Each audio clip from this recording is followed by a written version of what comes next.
The Clyde One Super Scoreboard Podcast. With Lucas Volvo. Book a test drive for the Volvo EX30 today. Head online for details.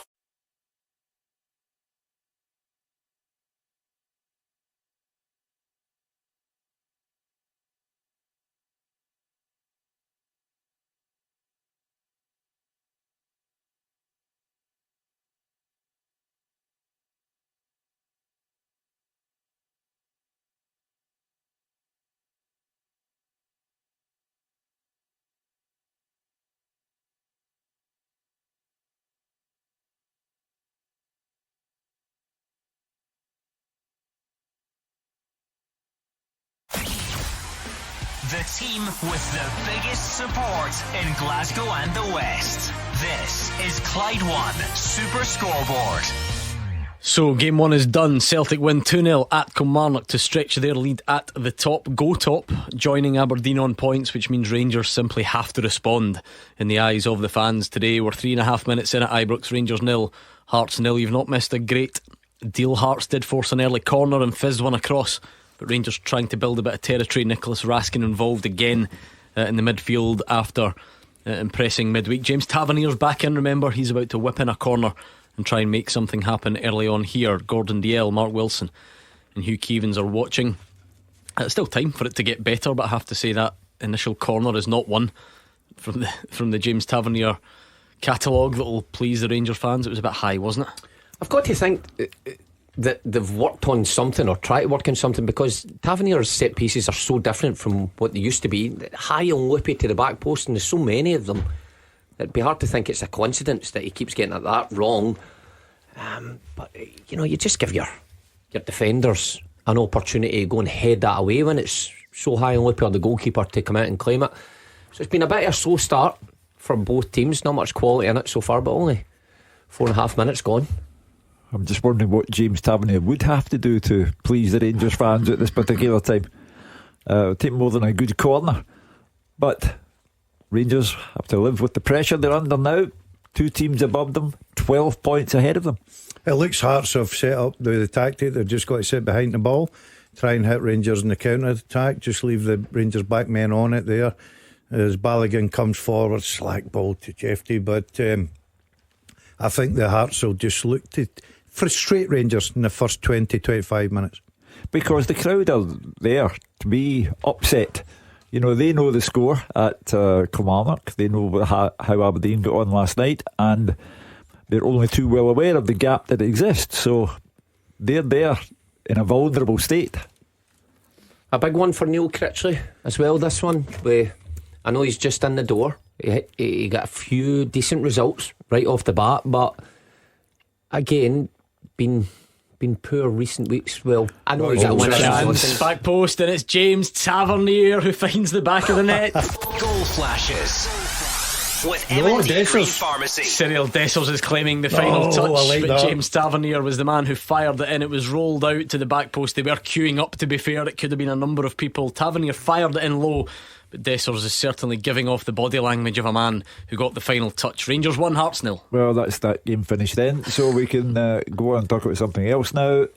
Neil Critchley, you were going to touch on the point, Gordon, that you know, for me, he's been getting off lightly, because David Gray has taken all the flack at Hibs, but Neil Critchley got away with one when he got that late goal against Hibs to get an equaliser at Easter Road. Kilmarnock beat them at Tynecastle. He's had a mixed bag though. That's why he's different, and he's not been in all season. It's very difficult to compare him to David Gray. Neil Critchley's only just in the door, but the pressure soon mounts, and this could be a sore one for Hearts today. I've got to say, Hearts at the back were all over the place. They all get dragged towards the ball. The Rangers had 2 players at the back post, Barron and Tavernier. It falls to Tavernier. He fires it towards goals. The simplest touch from Dessers, another goal. He's had a good week. Semi-final goal, midweek goal, and now what's taken him 7 minutes, 6 minutes, and a goal at Ibrox. And the good news is it's one chance, one goal for him, so he's not had to worry Real Madrid about been to right. how many he's allowed to miss before he scores. Got to give credit there to to Rangers in terms of flooding the box again. James Tavernier, it would be easy to feel his way back into this and just be a bit tentative, but he's right in there at the back post, puts it across, and really Dessers couldn't miss that one, could he? He's right and What's interesting about that though, almost in the goal line. He's generally not really been in those areas recently. But James Tavernier, Yeah. he usually hangs back, allows that space for Tierney. Tierney's way in the pitch, so when he recognises that's where the space is. And Daz is right in terms of defensively for Hearts. They're Terrible.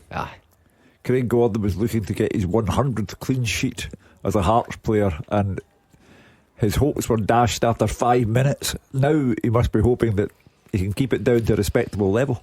How many Zach Des has scored? He scored a few this season, hasn't Oh yeah, he's got a fair few this season. He'd gone that 8-game he? Yeah. run there without scoring, but having done it in that's 3 consecutive games now, isn't it? So he's up to 10. 10 double figures so far, and he still comes in for a bit of criticism. I like the fact when he gets himself in that box, he puts himself into the positions to score goals. He always creates chances for himself. I know that everyone highlights the amount of chances he's missed, but he's always there. But the thing that frustrates me sometimes is he hangs out the box waiting for a cutback or whatever. If he gets himself in the box, 9 out of 10 he probably gets in top of things. And there today, simple tapping, just because he's in the right position. Great start for Rangers. Yes, his 4th league goal of the season, 10th in all competitions. So he's been more prolific in the other competitions so far, but they all count, as the saying goes, and he'll be feeling pretty good about adding to it, I'm sure, before the end of the evening, because it's quite often the case you don't see Rangers blowing teams away early, and teams know that, and they can try and frustrate and try and feel their way in and hope that Rangers quieten down. But when you get the early goal, then the whole game plan kind of goes out the window. Great start. That's what the Rangers manager have been demanding. Let's get out there. There's a packed house tonight. Let's get the crowd on our side. Let's get an early goal that really lifts the place, and they've achieved that. So I think the Rangers fans will be looking for a good performance tonight. But Hearts have hardly been in Rangers half so far. I mean, just there from Hearts, so technically poor. They try to play a simple pass in the middle of the pitch. In fact, Diamandi's just done the exact same and gave it away. A game My goodness. Yeah, I could have called it 3 or 4 there, actually, for doing the very on same. both teams. Yeah, on that both was quite teams. a remarkable passage. Just well worked out by Cammy Devlin to James Penrice, who's been a good addition for Hearts. I think for sure he's been getting some credit from the Gorgie support for his performances at left back. There are issues in the team, but I'm not sure he's been one of them. Been good since joining from Livy. Yeah, I think so. I think he's been decent, but I think in the early part of the season he was one that suffered from Stephen Naismith chopping and changing things, find himself on the bench sometimes, but more consistent with Critchley as Tierney comes in. Yeah, he feels he was fouled. He's told to get back up by the ref. Was there anything in that for you? No, good defending, I've got to say. How's your pizza over there? A wee mouthful of pizza as you gave us that answer. It was a chip. I nearly needed to break it, the old Heimlich manoeuvre. I'm sure the idea you came to me there. They do look very determined, Rangers, as if they're perfectly well aware that this is a pivotal moment in the season and they have to get this right. 10 minutes in, 1 goal up and looking the part. Yeah, you take that all day long. Game against Hearts, taking into consideration what's just went before and yesterday. You want to start these games quickly, don't you? Especially Sunday night. It's the second Sunday night game Rangers have been handed, isn't it? At 8 o'clock a couple of weeks ago, 5 o'clock tonight. So a lot going against them in that respect, coming off the back of Europe. So you want an early goal, especially Hugh, because it was a positive performance and result midweek. They got through to the final last weekend, but it's not like the fragility's completely disappeared. So as you say, you need to calm everything down a bit early on in these games. And right away they've taken the tension out of the air by scoring early on. It stops that build up of tension among the fans, and they look hungry for a second goal. And I'm not sure Jack Butland's touched the ball yet. Yeah, Hearts are all over the place just now. That was just a ball given away cheaply, was the Spittle, and it just gives it straight to Dessers, and unfortunately he didn't have enough support to make anything of it. But you're right, Hugh, Hearts have hardly been in Rangers half at all. I really don't think Butland has touched the ball, and we're 12 minutes in. Someone put it out for a corner early on. I don't think it was him, but yeah, you're right. It's been all Rangers so far, and then now the challenge flips from can you start the game well to can you end this game quickly, Gordon? Because that's also been a difficulty, I think, during Philippe Clement's time, where games that you think Rangers are going to go on and deal with comfortably, they sometimes don't. They've got a habit of doing that. I'm sure that Clement will be asking for, look, we've got a great start, let's capitalise on it, let's really go on the front foot, let's get a good performance in, because they've come in for a bit of criticism about their performances of late. So they've got off to the perfect start tonight. As I say, a packed house in at Ibrox. I would be expecting Rangers really to keep on the front foot, and if they get another goal, it could be a good night for them. And a very bad night for Hearts, as I say. I think they've been getting by Hearts without, they've already sacked Stephen Naismith, they brought in Neil Critchley. There was initial talk of what algorithm come up with the name of Neil Critchley, but he's been getting by just. But tonight has the potential to be a real examination of them. Well, they're struggling to get up the pitch, aren't they? Yeah, that's evident. And you've got Shanklin and Vargas just, almost sitting in the halfway line, saying to Rangers, come on to us. And it's all a bit easy once you go past the two Hearts front men. I think Barron and Raskin find it easy to go on the ball. Boateng and Devlin, not really matching them. You just see Barron there strolling off Devlin. If he's got a better touch, he's right in the back four. So Hearts been really poor so far. Well, here we go. That's a chance better to play for Hearts. build something. It's a lovely little pass actually from Lawrence Shankland. Hearts into the box, and now First it's a corner. Second that, corner of the night for Hearts. That's better. Listen, they're not out this game at this moment in time. They're 1-0 down, but they're not out the game, but they've got to show a little bit more confidence going forward for me, and I thought that was a lot better in their attacking sense. Yeah, it was James Penrice's cross and John Souttar who put it out, former Hearts man, of course. So Rangers with a bit of defending here, and they have shuffled the pack at the back. You've heard all about the James Tavernier stuff, but even centrally, Robin Propper, who played the European game, comes out for Leon Balogun. Blair Spittle's corner's a good one, and it's just about cleared by Cyril Dessers. But it's kept alive at the edge of the box. Alan Forrest and some Rangers players throwing themselves at it, which is to their credit. But a chance for Hearts here. It's just a poor ball from Penrice. You fancied him to open up that left foot and swing it right into an area. A wee bit pressure from the visitors. Better. They're getting the ball into the wide areas, but they've got to get a little bit more quality if they're going to test Rangers at the back. Yeah, Penrice looked like he didn't believe he could actually put Rangers under any pressure with that, just really flicking it away. I thought he could have taken another touch and then really fizzed it across Butland. But Rangers defend their box there when needed. John Souttar always or usually first contact on it, he throws his body in front of that there. So a bit more promising from Hearts. Yeah, 15 gone. Rangers 1, Hearts 0. That early Cyril Dessers goal, it was fired in by James Tavernier and took a touch off the Rangers number 9. Those were the goals you must have loved. Oh yeah, just in with the studs. Didn't even need to run. Just stood going to stand there. Yeah, put your foot out, direct it towards goal, and take all the glory. Take the goal bonus. Did you have a goal bonus? Is that a thing? I had a bankrupt Wraith Rovers. So I had a goal bonus. No, I never. I was a team player. What? Yeah, I was a team player. Rangers defence and a bit of bother here. John Souttar just manages to dig himself out of trouble. Does well. You remember the first game of the season? That was the story of the first half. Remember Vargas, bumping into people, making it really difficult. Was it Ben Davies that played that game? Seems a long time ago, but he had a nightmare against Vargas.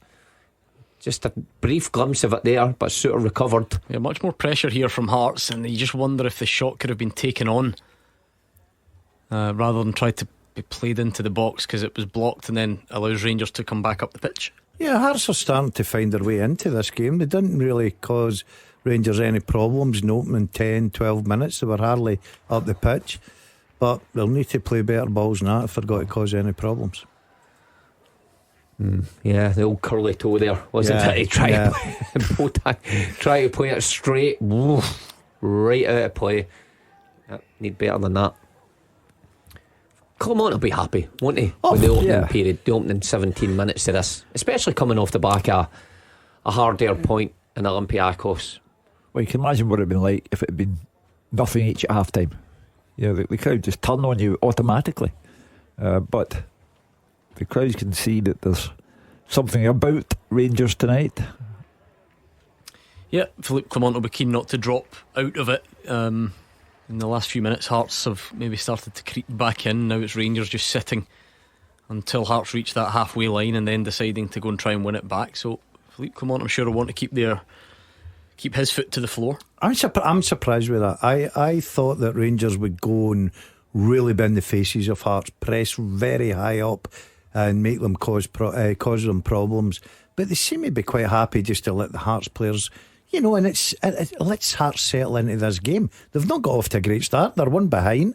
They hardly got up the pitch, and all of a sudden Rangers are letting them knock the ball about and ease here into come the Hearts game again to the edge of the box. Vargas, I wonder, Mark, and I don't see it as often as the Hearts fans do. It just strikes me that Kenneth Vargas's decision making is a real issue. Of course it is. We've seen it time and time again.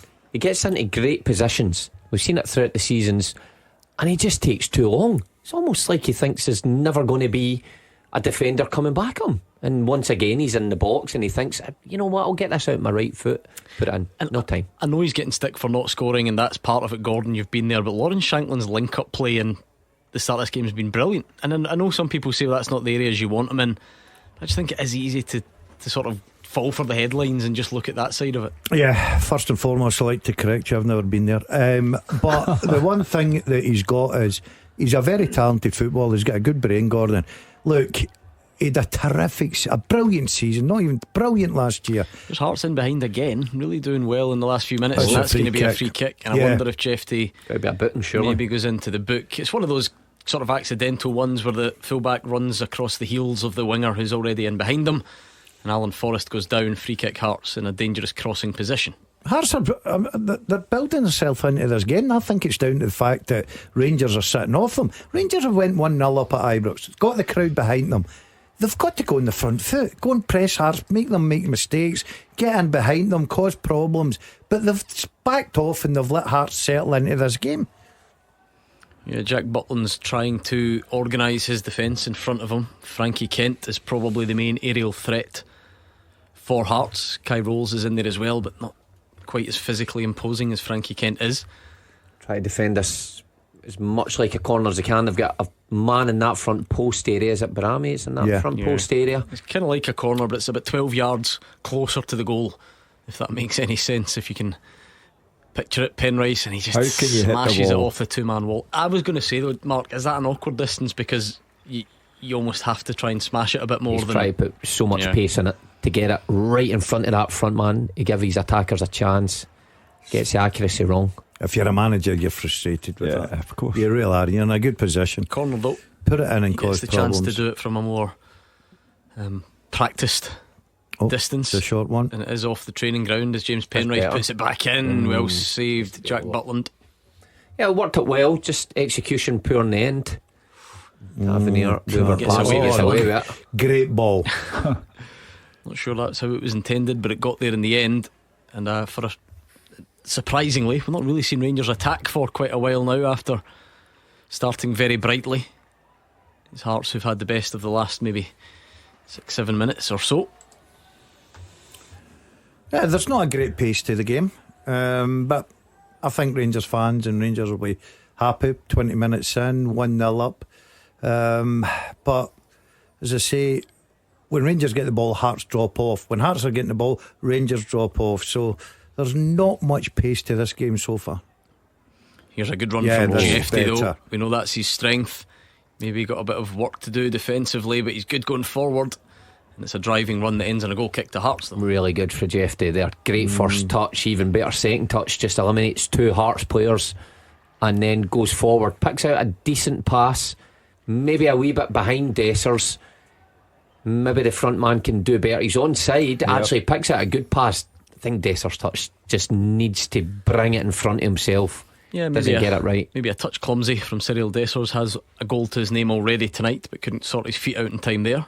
when you see Jeff Day like that, you can see there's a good player going forward. Yeah, you can it's see there's a terrific. player.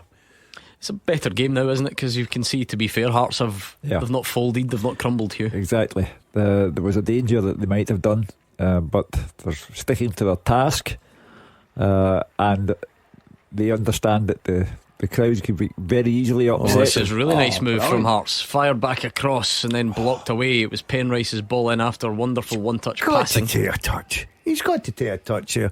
I like that move, I have to say. It's terrific from Hearts. Opened Rangers right up, and then they create so much space down the left hand, Hearts' left hand side. It's just that trying to play quick, isn't it? Though it's like sometimes when it's one touch in the build-up, you think I've got you to forget do it as one well. touch. They were like Brazil in the 1970s there, Hugh, weren't they, when they play it out wide and he thinks he's going to have to take the shot on, but There that's his right, take a touch. There might be an element of exaggeration about what you just said there. Maybe, but you get what I mean. Take The the reference, point, I mean, it was the big overlap. aye, the big get in, you didn't see him coming throughout the picture, and then he comes and you think, just take a touch and put it across, but he tries one touch.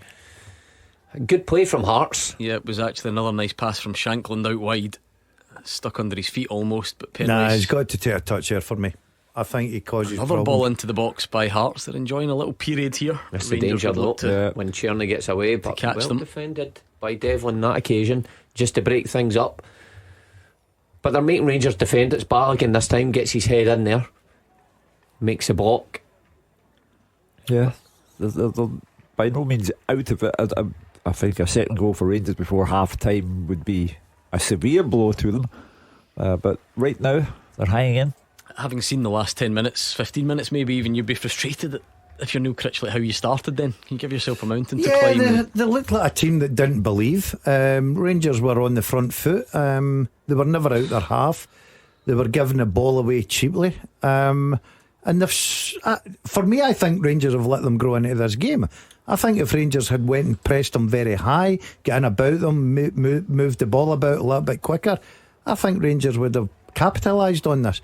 But they've let Hearts grow into the game, get their shape, get people behind the ball, and they're starting to make it difficult for Rangers. But at least we have an interesting game in our hands now. I thought at the start that this was going to be over by half time, but Hearts are made of better stuff. We didn't give our predictions for this one, did we? I fancied Rangers you winning got after Rangers. 20. Yeah. How could I forget? That's a nightmare. Don't blame me, blame the scheduling. There was about 30 seconds between Rugby Park and Tight kick-off here. turnaround. Yeah. So very quick indeed. Yeah, your predictions for this are null and void. Who came closest at Rugby Park? Mark got it 2-0. Oh, did you? Aye. Oh, good. I went Won the money. 2-1. Bang on the nose. Well done, Mark Wilson. Rangers attacking again. They've had to do a bit of defending in the last portion of this game. But why is it that from? Was it Diamondi there just trying to lay it off? Final pass in the Rangers box, in the Hearts box. I think could have done better. Just tries to knock it off one touch. I just think it's crazy how you get these periods in games. Hearts looked like they genuinely would be incapable of passing the ball to each other, and we're just going to have to sit and soak it all up. And how do you suddenly discover that into the game? I think what switch gets flicked? I think they've just grown into it. I think that because of the way Rangers have adapted their style of play, dropping off, it's given them a chance to just knock the ball about, be comfortable on it. Penrice is getting a lot of the ball on the left hand side. I just think it's the pace the game's played it. I don't think there's any real great tempo to it, and I think it's suiting Hearts just now. Offside flag up, and Rangers fans will be glad of it because it was another tidy piece of play from Hearts down the right. All these tidy pieces of play will be unnerving the Rangers supporters. They want a second goal. They would absolutely hate it if Hearts equalised. It would be back to square one.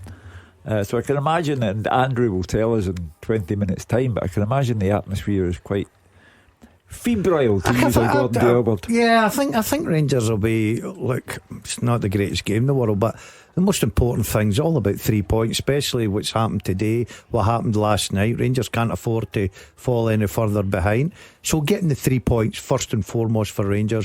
They've got off to that start, 26 minutes in, they're leading 1-0. Their goalkeeper's not had a save, Butland's not had a save, but to be fair, at the other end, Craig Gordon's not really been called into a lot of action as well. It was a slip from Alan Forrest, and he was kind of hoping the ref would bail him out with a free kick, but not to be, and there shouldn't have been either, because it was just a contact at all. A loss of footing. And down he goes, but Rangers just have it on that halfway line. What do you make of that change in central defence today, Mark, with Robin Propper going back out, having come in the European game? I struggle to think what he's getting at with Propper. Is he telling us that Propper's better in Europe, better in the continent, and the game suits him more there than it does your domestic league? Well, if you're bringing in a player, and how much did they spend on Propper?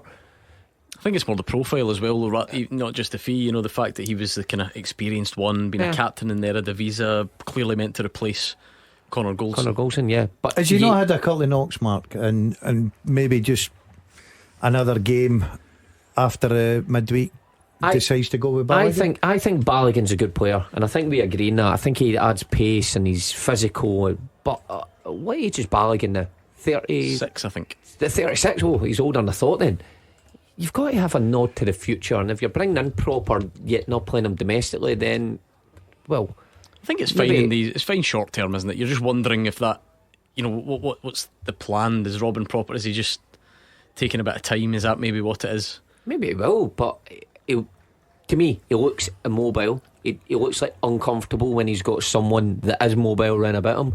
And Balogun looks a better bet at the minute. And Balogun's getting a lot of game time. So, yeah, I thought Propper on Thursday night played very, very well indeed.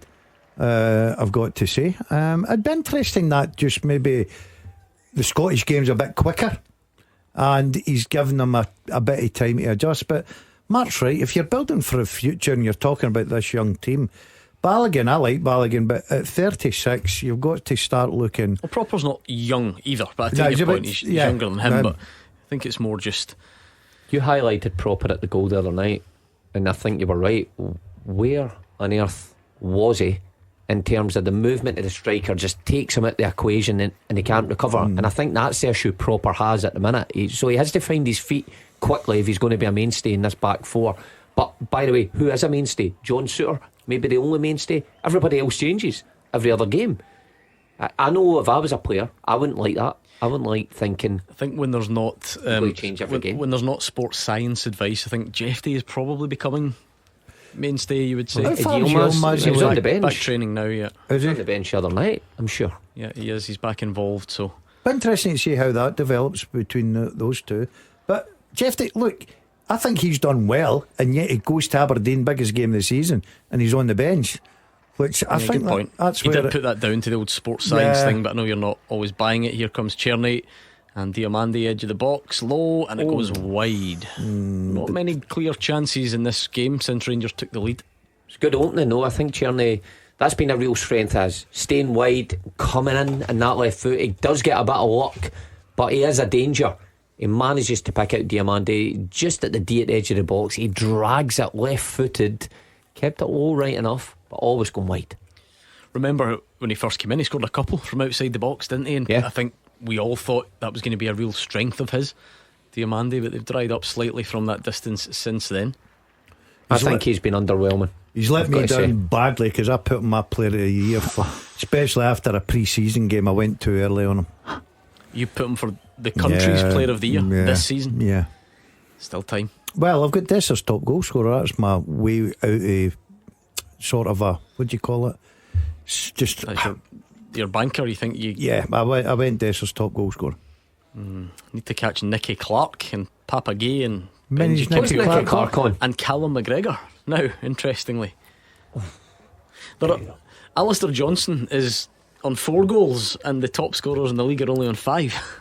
So what a pass that is from Barron. What a chance this is. And here's the chance for Tierney to go on to 5, I think, but saved. An outstanding pass there from Connor Barron. You know, Hearts give the ball away high up the pitch. It's a driven ball, gets out his feet, plays it inside the fullback to Tierney. I thought he was going to check back on his left like we usually see him, but he takes it on his right. Routine save for Craig Gordon. The execution of the pass is good by Barron. You would be wondering how that pass is on if you were Hearts. Because Hearts had the ball. They give it away. Ben Rice is up. Ben Rice is caught up the pitch. That was a routine save for Craig Gordon. He's not getting beat for that. No, straight at him, the Scotland goalkeeper. He will meet up with the squad tomorrow, I assume, maybe the next day, and presumably take the number 1 jersey for Steve Clarke next week. I think he's on a pose, isn't he? It certainly appears to be. He's got a job to do here because his defence has to bail it out underneath the crossbar, and I think it will be booted in for a throw in to Rangers. Stevie Clarke, speaking of him, wouldn't mind seeing Lon Shanklin break that long, barren run. If Che Adams isn't fit, then short supply up front. Shanklin's got one this season, hasn't he? One, Yeah, yeah. against Ross County in the last minute. Yeah, it's one of these situations. Look, strikers have been there. If he gets another one, you know, all of a sudden that could just lift the confidence again. They could go and go and go. But the reason our Hearts are sitting second bottom is probably because of the fact that Shanklin carried them for most of the season last year. The quality in the midfield area from both teams. That's a nice great pass up pass. from Barami, and Dessers just gives him it back, and it's fired wide. It's a deflection, I think, on the way. Strange passage of play, really, because Hearts had the chance to deal with it, couldn't, which meant it fell to Barami, and he hits it wide with, like I say, an intervention from a defender. Poor stuff, isn't it? Yeah. But a good ball from Barami. Dessers looked for the cut back. It's a decent effort from Barami. Hearts just get bodies back there and do enough to divert it wide, but it has been poor quality from both midfields. Maybe Barron's the only one that showed a bit of quality and a bit of composure in the middle of the pitch so far. Right, here's this corner kick, Mark. Big loopy one, back hand post. up, What are you hand thinking? up. Hand up means back post. Aye, get round the back, everybody. Here it comes. Oh, Yes, it's it's hand the up front front Yeah. post. Brilliant call from you. Well, it was Mark that told me last time. I just copied him. Told you before. Hand means the front post. Do you ever take corners at Ibrox, Mark? Is that a silly Yeah, question? yeah, Did you? yeah. In Dundee United days. Yep.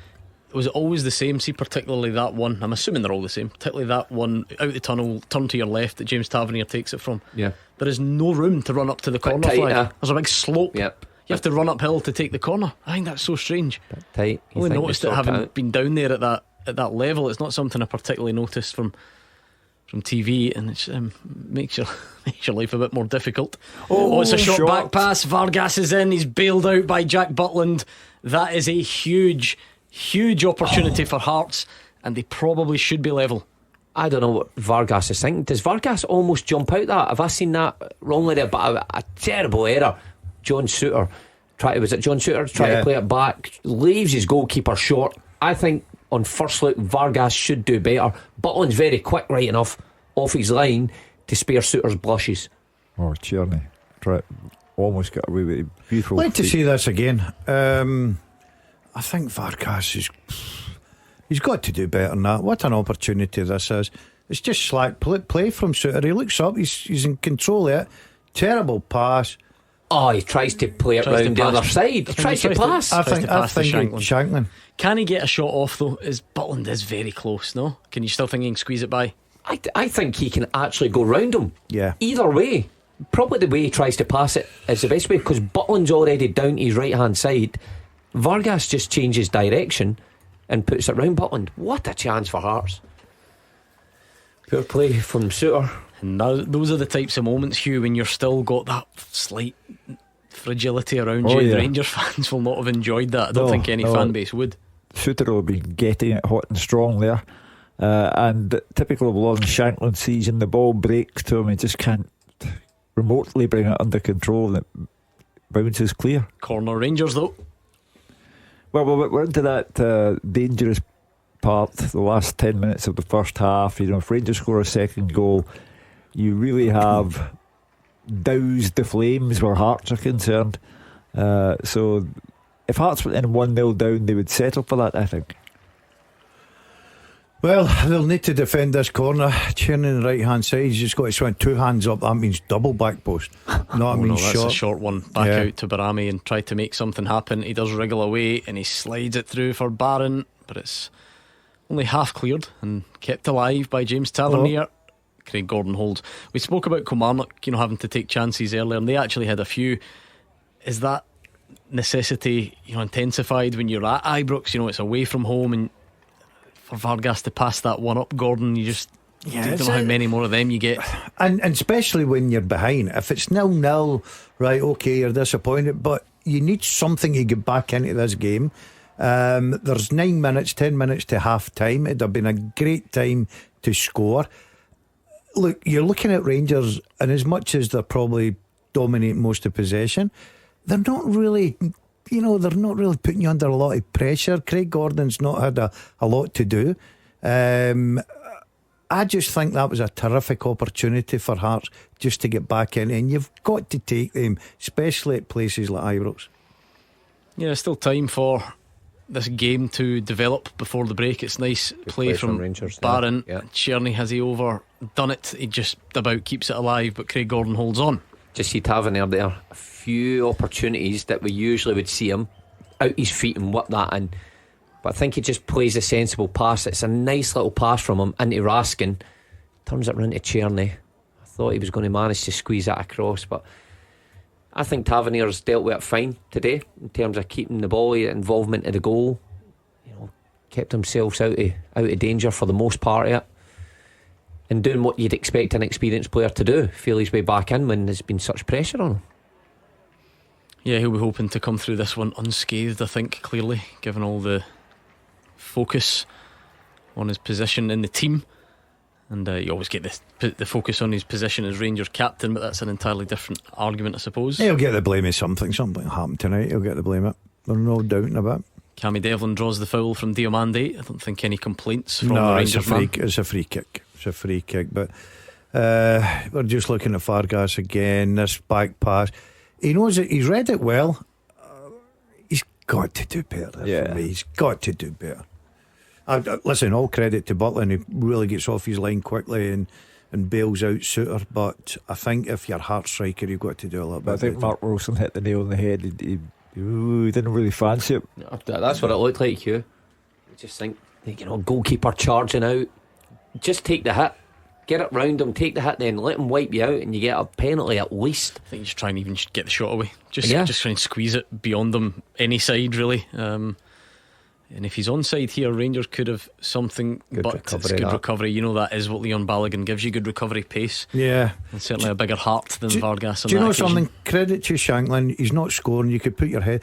His link-up play's been good, his movement's been good, he's brought other midfield players into the game, so all credit to him. The problem, and I agree with you, his link-up play is good, but therefore there's nobody there who's going to score a goal other than him.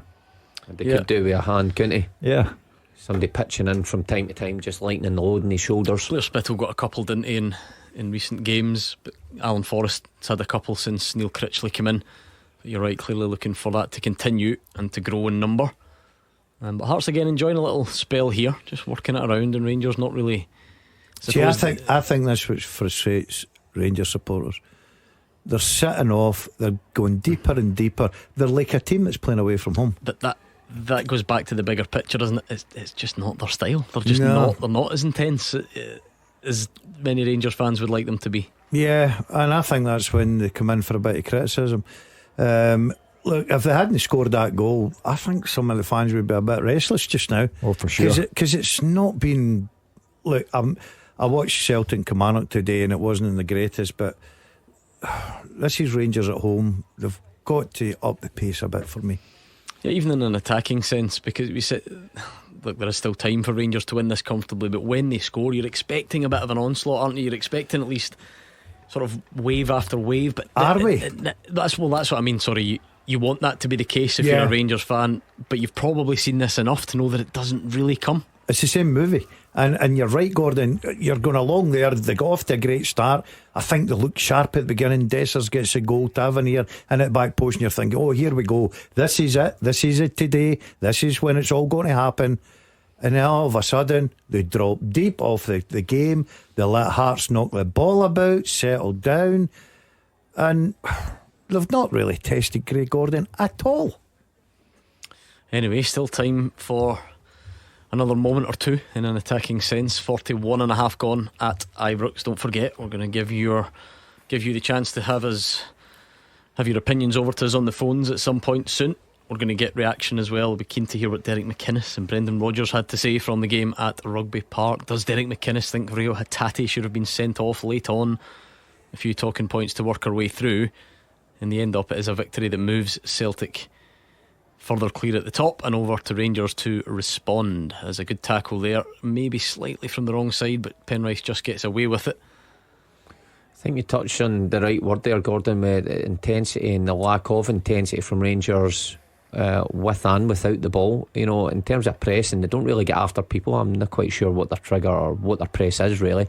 But with the ball, all very slow. Even when it goes into Raskin and Barron and they've got a bit of space, touch.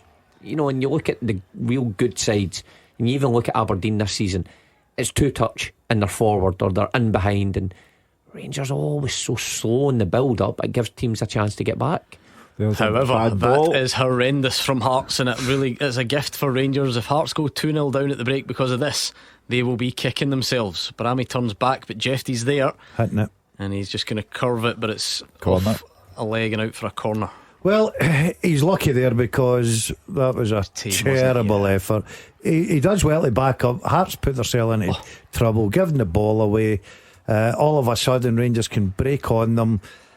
Jefty, great support, but I think he's trying to hit that and he gets it all wrong. Try to curl that. I don't know. I've no idea what he's trying to do. Under his feet, and he's trying to bend that away. Can he slide it into Diamandi? Diamandi just on his shoulder trying to. Yeah, maybe. Anyway, Cherney with the corner. He's going to run uphill and take it. Yeah, I see what you mean. That's a good ball, that though. It's right into danger area. Good Headed defending. away. Barami strikes. Tries to go through a ruck of bodies. And it's just been kept alive. Heading. Keepers. Head tennis. John Suter goes down and it's into the arms of Craig Gordon. One of those sore ones for Barami where you try to catch the volley and you don't quite catch it. Your ankles. Done that before. But that sums up the half. There's been a lack of quality from both sides. Individuals. I keep mentioning it. There's no pace to this game. You know, I said last week as well, and to be honest with you, if you're Rangers, you've got to pick the 3 points up tonight, right? Yep. And I looked at them last week against Motherwell. I thought second half they played better, but they're not a great watch just now, Rangers.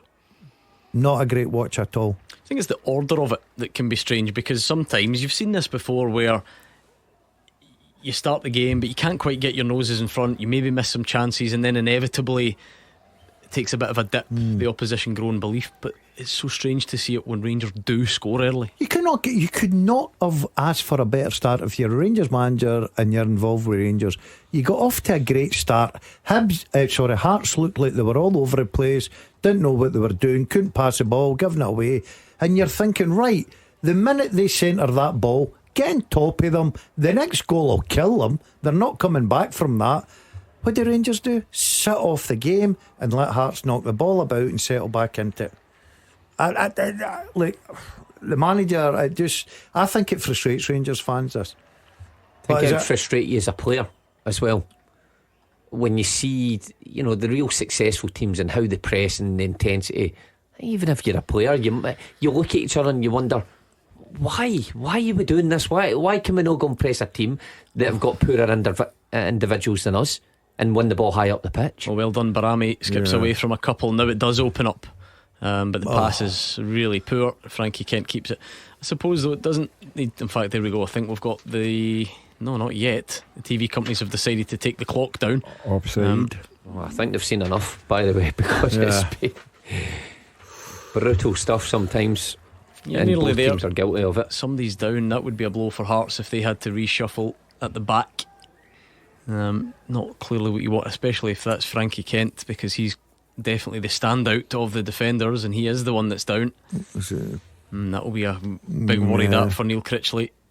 He's had some issues back there. Frankie Kent's definitely the number one centre back in the eyes of the Hearts fans, and I'm sure the manager as well now. He's just getting some treatment. Yeah, it looks like a sore one for him. You see the camera trained on his face there. Yeah, it'll be a blow. But in honesty, his Heart's been really under pressure. That you can see him and Rose has been brilliant at defending their box. Not really. And again, that's just due to the fact that Rangers haven't been swarming over Hearts. It's the delay to the end of the half that no one needed, quite frankly, because he'd have been as well just blowing the whistle there. I don't think we've got time to do anything else. Just getting another look. He just goes down. He's got a bit of pressure on from Dessers. Don't see anything, but sometimes that's more of a worry then, isn't it? Yeah, don't see a lot in that. I think he'll be okay. I think he'll be fine to go on, Gordon.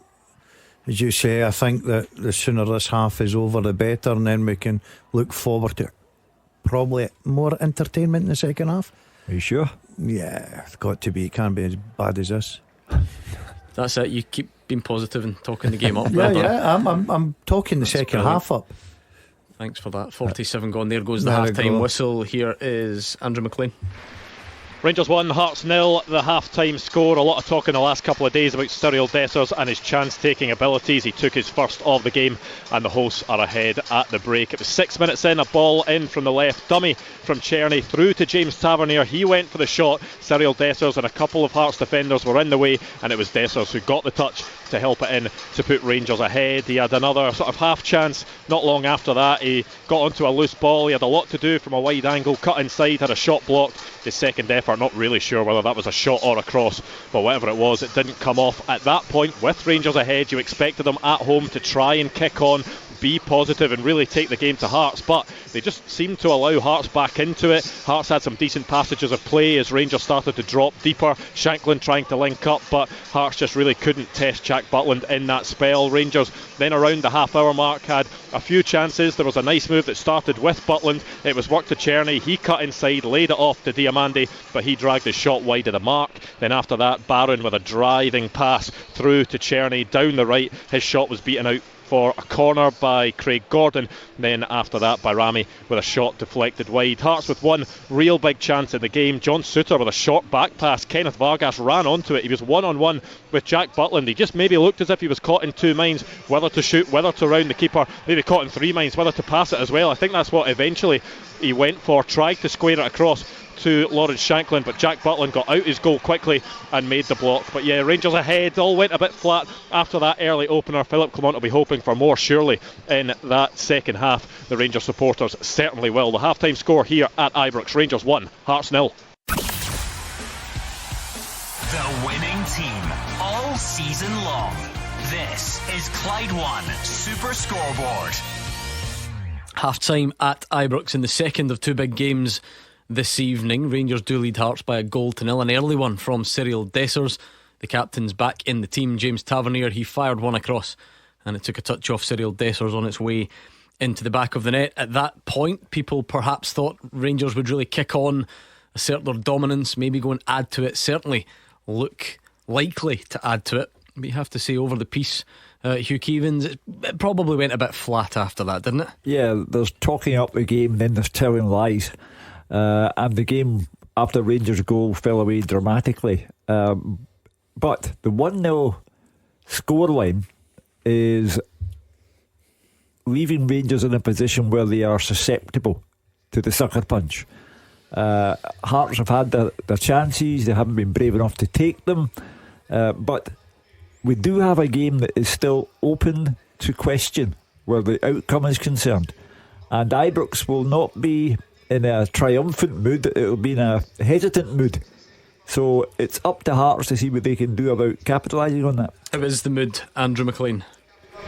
Yeah, I don't think the mood is too bad, at Ibrox so far. I think the early goal certainly will help that, of course, because at that point I think a lot of the Rangers supporters, as you say, were hoping that the team were really going to kick on from that. There have been a few chances, but the big disappointment will of course be just letting Hearts back into it when Rangers got that advantage. There maybe has been a couple of moans and groans here and there just when there's been the odd loose pass. There was one James Tavernier corner down to my left that he took and it didn't beat the first man, and there were a few moans and groans, as I say, at that point. But there's not been a massive bit of frustration from the supporters here, but you do wonder if the game continues to go on in this fashion and Rangers don't manage to sort of turn the screw and really start to take the game to Hearts and carve out better opportunities and maybe add to this 1-goal lead. And if Hearts start to come back into it, maybe that's when the pressure will start building from the stands. Yeah, because at the same time as Rangers have fallen out of it, Hearts haven't created loads, although they've grown in. The one big one was the mistake from John Souttar into Kenneth Vargas. I'd imagine that was a fairly heart and mouth moment for the Rangers fans.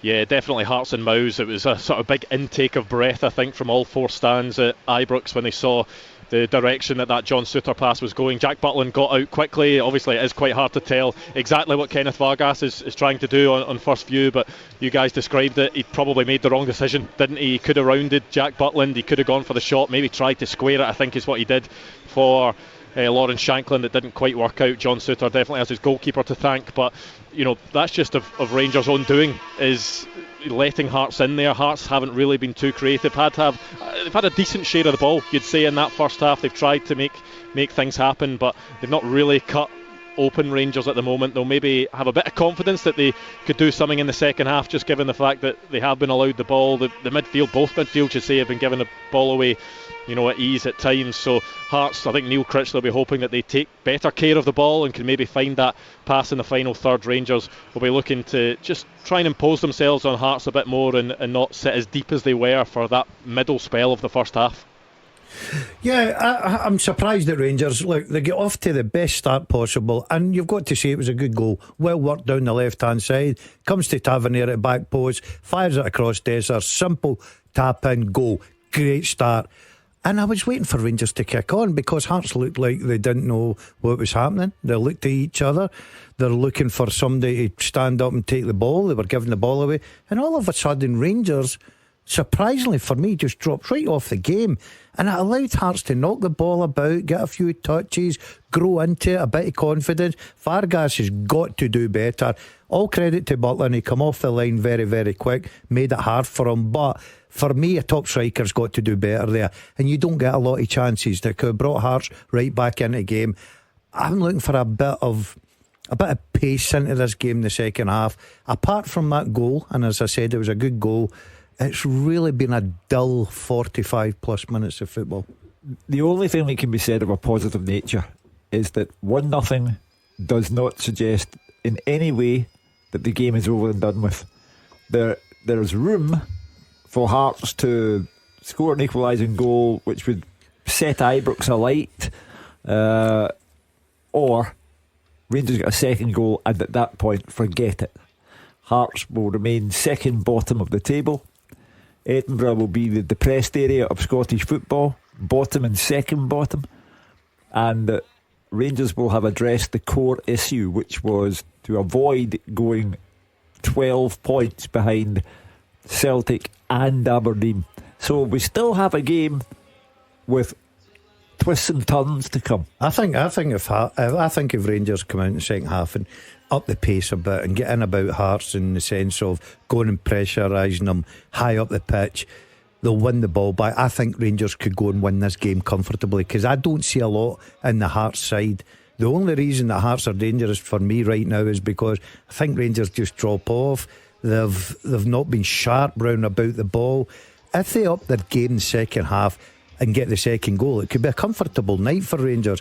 But they need to be better on the ball. They need to be quicker, they need to be faster, and they need to close the opposition down quicker and make them make mistakes. Now if they do that, they'll get their rewards. Well, it's a big second 45, and it's coming up next. The fastest goals, the experts' opinions. This is Clyde One Super Scoreboard. Second half about to get underway at Ibrox. Let's check back in with Andrew Maclean, see what's happening there. Any sign of any changes or anything like that for either side?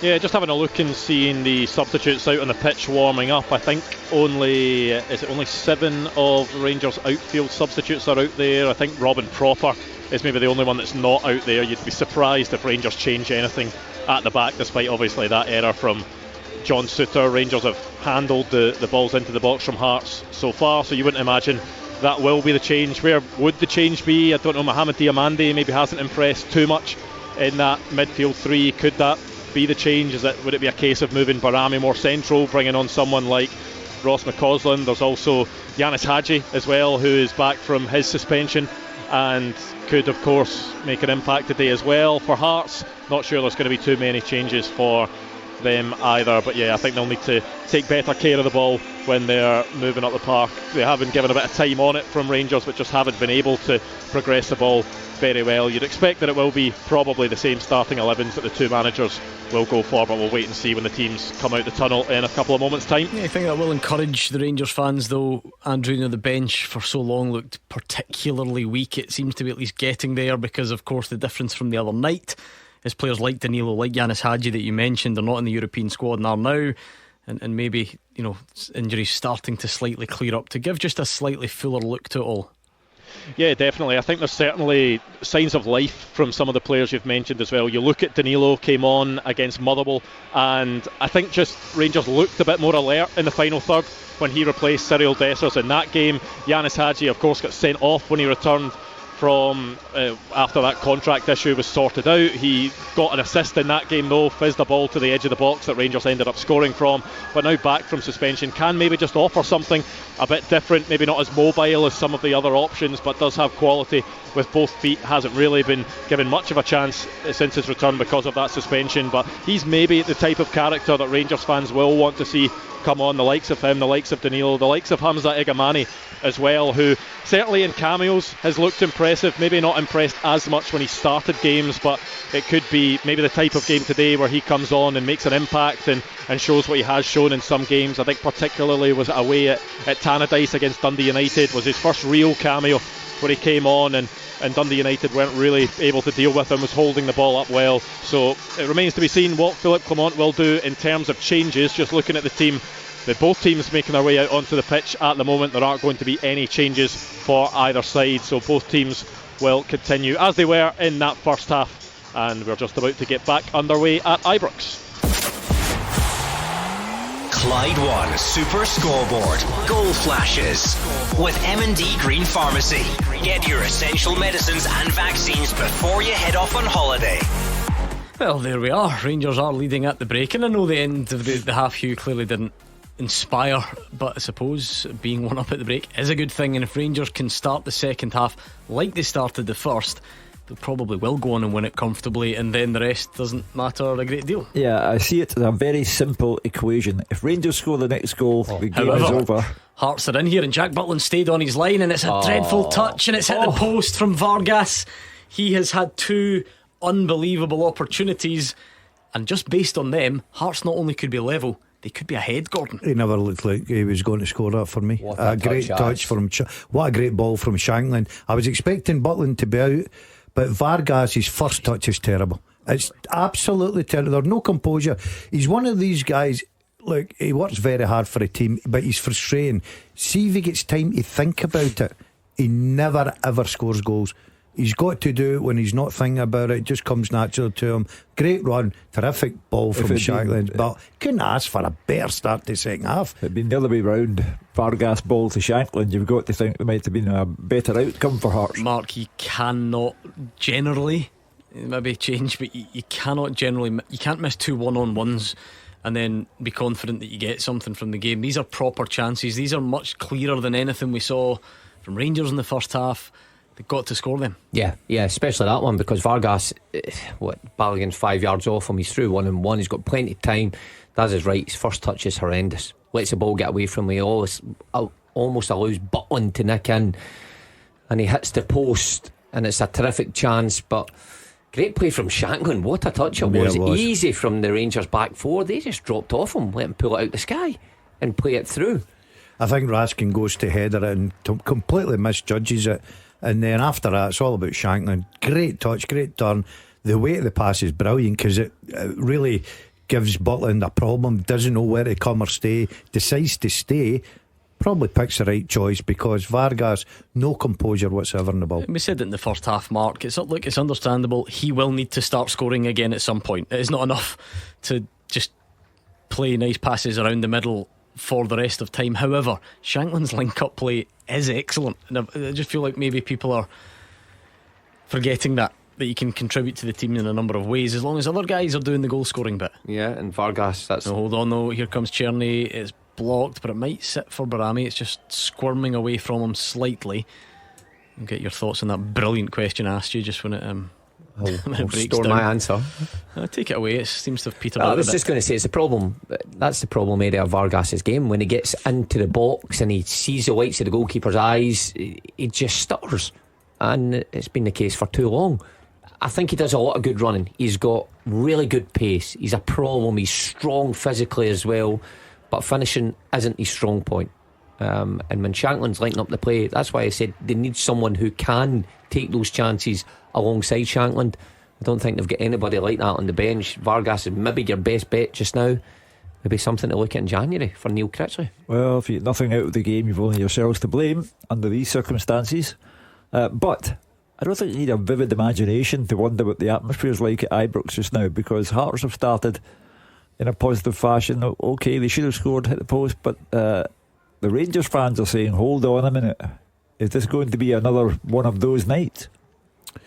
Yeah, what it does is it gives Hearts a sort of bit of confidence, thinking, right, okay, we've came to Ibrox, we've got off to the worst possible start, but we've created 2 terrific chances, and really the second one there right after half time, you couldn't ask for a better chance than that. 1-on-1 with the goalkeeper, but as we touched on, his first touch absolutely kills him, and all credit to Butland, he saves it. That's what he's there for. Yeah, we're approaching the 50-minute mark, so it's early on in the second half. We said the onus on Rangers to come out and put the game to bed, but it really should be level. But here's Raskin, doesn't catch the shot, and then a nice flick from Diamande, can't get it back from Raskin on that occasion either. Neil Critchley will be tearing his hair out, because you know that's that bit, Gordon, where the manager's under the spotlight, and said it before, but you can only do so much, and then you need your players out there to make these decisions or execute things in a certain way. Look, you're asking for a response at half time. You're 1-0 down. He's probably been in there, tried to pick them up, give them a bit of confidence, talking about the good stuff that they were doing after they lost the initial goal, and then he comes out, he sees his team going through 1-on-1 with the goalkeeper, and you're thinking best response ever, but he just can't get it in the back of the net. He'll be really disappointed, because he knows that those chances don't keep coming along. You've got to take them while they're there.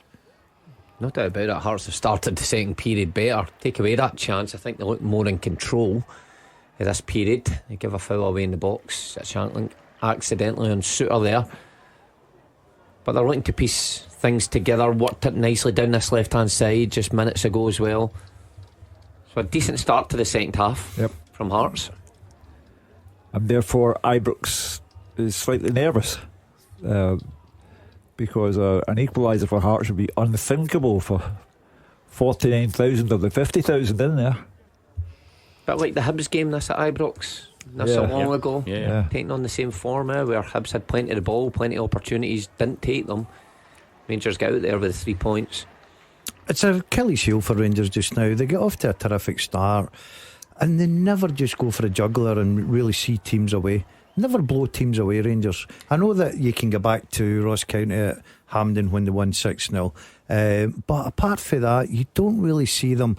They couldn't ask for a better start tonight. 6 minutes on the clock, 1-0 up, Hearts all over the place, and then drop off, and they've let Hearts grow into this game, and Hearts have created the better chances now. What puzzles me about that, you're right, because 6 minutes in, they work the ball really quickly out to Jeffy, into Barami forward pass across the box. They've got bodies in there and they get the goal.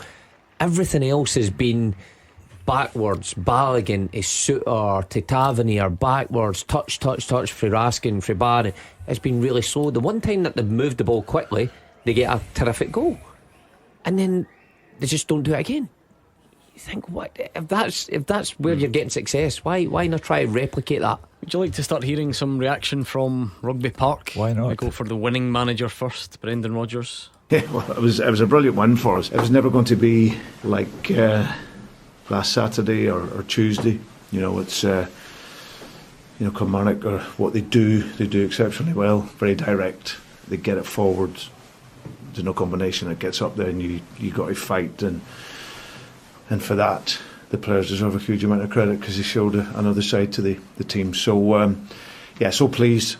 As I said, it's a pressure game that Kilmarnock play, and if you can't stand up to it, and you're not strong enough, and in your duels and as a team, then you can come unstuck. So it was a fantastic win for us, because it's still a game of football, and I think your supporters want to see you stand up and be counted in games like that, and the players did that very well.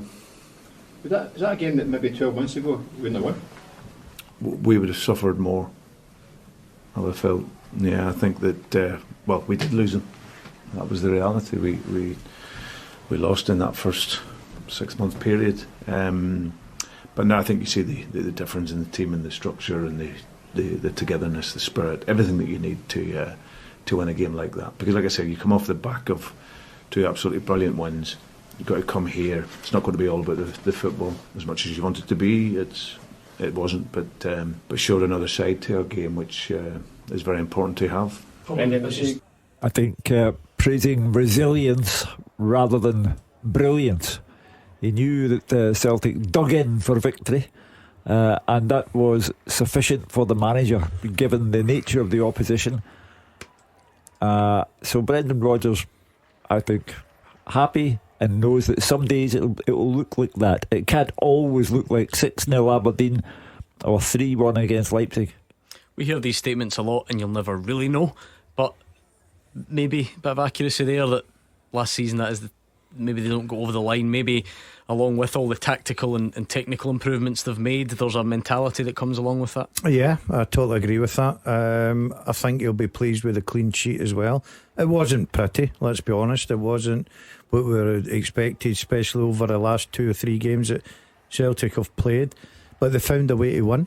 And sometimes as a manager, when you're not hitting your best form and you know that the players can dig in deep and go and have to fight the battle against Kilmarnock. Now Kilmarnock, as I say, they're not a long ball team by any matters of means, but they get it up there. They've got guys that are big, strong, powerful lads up front. They've got good players in the wide areas. But I thought Celtic just dug deep, and I totally agree with Brendan Rodgers. I think he's happy in the fact that didn't play well, but we come away with 3 points. It's been a terrific week and we get a clean sheet. And sometimes you feel just as good after a performance like that as a player, that you've dug in. It's a real team effort than just annihilating teams. Of course it's great to play sparkling football and teammates scoring hat-tricks every other week, but you're having to rely on your central defenders and your goalkeeper to really dig in and roll up the sleeves in. You get the same kind of feeling after it. You feel good about yourself. And Brendan Rodgers, it's summed up pretty much like I said, you can't win every game, the same way. I think especially there though, as well, everything that goes into that. See, when you're playing against a manager like Derek McInnes as well, who knows this league, who's played against Brendan Rodgers' sides many, many times, you've got to expect something different.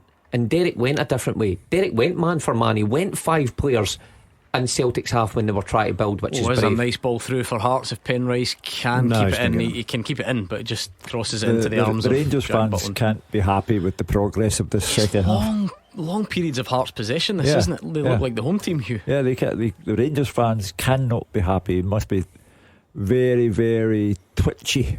But how do you figure Rangers? They're playing at home, but as Gordon Dalziel said earlier on, they look as if they're away. Yeah, they're no pace to. I'm surprised. I thought they'd come out in the second half. I thought the manager would have said, look, if we up the pace, we move the ball quicker, we get in behind them, create chances, I would have been confident that Rangers would have found this a comfortable evening. But it's not panned out that way yet. Next goal's got to be so important. And I think Rangers fans might get it. Here's James Tavernier. It hits the Hearts defender. When that cross from Penrice went into Jack Butland, he then started screaming for the players in front to move, and then the fans joined in. So it's got that kind of feel about it already. Yeah. Because 1-0 is not a convincing lead. The team is not playing convincingly either. And Hearts are comfortable within themselves. They've had their chances and that's their fault. They missed them, and that is entirely their fault. But you get the impression that they think there are more chances to come. Well, with the balance of the game, it certainly looks that way in the second half. Tavernier, I thought that was a good opportunity for Tavernier, guy of his quality, but he didn't quite catch it right. Cross into the box again, just deep, maybe aimless from a Rangers point of view. Never wanting to piece things together in the wide area. Yeah, we're slowly edging towards the hour mark. It feels like that opening period to the second half has lasted quite a while. I thought we were beyond that when I glanced up at the clock, I had to say. But anyway, Rangers 1, Hearts 0, 58 gone. Definitely Hearts with the best of the second half action so far, but it is still Rangers that have that lead. We heard there from Brendan Rodgers. Don't forget, when this one finishes, it really is over to you on the phones. I mean, Hugh Keevins, Mark Wilson and Gordon Dalziel, they've been here since 2 o'clock. They'll be out on their feet by then, so make sure you help them out and give them a call when this one finishes. Celtic fans, Kilmarnock fans, you've already got your opinions formed, I'm sure, on the way the game went, the good bits and the bad bits, and any refereeing moments you wish to discuss. Jeffrey, great technique. lasers one across the face. And do you know something? He's having a little go at Dessers there, and I'm just going to watch this again before I agree with him, because as a striker, that is a fantastic ball. You've got to be making that run. You've got to be making that run, near post run, and you've got an opportunity. What a touch and what a strike across the face of the goal. Any case to say it's hit with too much power for him? Yeah, but I think what he's saying is, look, you need to at least go and make the run. As Tavernier comes in, he's unlucky there. He just tries a volley. But yeah, hopefully this game will kick into life now as Hearts now come up the pitch. Problem is that there's a lot of space between Lawrence Shankland and Kenneth Vargas. Shankland has kept the ball so well. He's been terrific at that today, I've got to say. Oh, and Hearts goal, and Cammy Devlin needs to be careful because he's been booked, and you could see him thinking about it, and then he has to put on the brakes, and that allows Rangers to come up the pitch. He's been so poor today, Cammy Devlin. The amount of times he's gave the ball away, in possession, out unopposed, incredible. And you're right, I thought he was just going to have a little nick there, and that was the end of his evening, but he managed to take it back a bit, so he's on a tightrope. Yeah, so is the game. It is. We're on the hour mark. We've given you some Brendan Rodgers thoughts. Let's get Derek McInnes just on that talking point towards the end. Rio Hatate, lots of people debating whether he should have been sent off. VAR had a look and decided to stick with the yellow. This was Derek McInnes' view. He's not usually shy, having a go at what he thinks. Let's hear what he thought on that one. I think it would have looked pretty bad on VAR, to be honest. I think because his foot's high, and I think he leaves his foot high. He doesn't try and withdraw it. My first thought at the time was there wasn't a lot of aggression in it, and I think the pictures would have looked worse than maybe what the tackle was. I didn't think it was a red card first viewing, but when it goes to VAR, I actually was expecting it to be red, because I think the pictures can sometimes make it look worse than it is, because you don't necessarily see the impact in it. So don't get any decisions. Celtic even decide when the minute silence stops. You know what I mean? We don't get these decisions.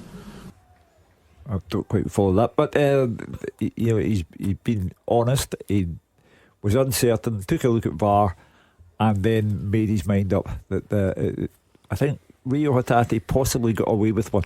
It's hard to know what he thinks about that, though. I mean, it's quite the deep analysis where he's sort of admitting that he doesn't think it's a red, but is hoping that it would or thinks it might have looked a red on VAR. But then he saw it in VAR and didn't think it was a red. I was with him all the way until that last bit there. I thought he was spot on with his analysis. It wasn't enough aggression in it, but his studs were up. He had the opportunity to withdraw. I totally agree. The pictures would have made it look work. Totally agree. But then I don't get those decisions. We don't get those decisions. Well, you've called it right. I don't think it was a red card, and I agree with everything. It did look slightly bad, but there wasn't enough impact or aggression in the impact to make it a red card. Take the full picture in, Gordon, or they're supposed to. Obviously, see if we only went on still pictures, it was definitely a red, because he connects up Liam Donnelly's shin.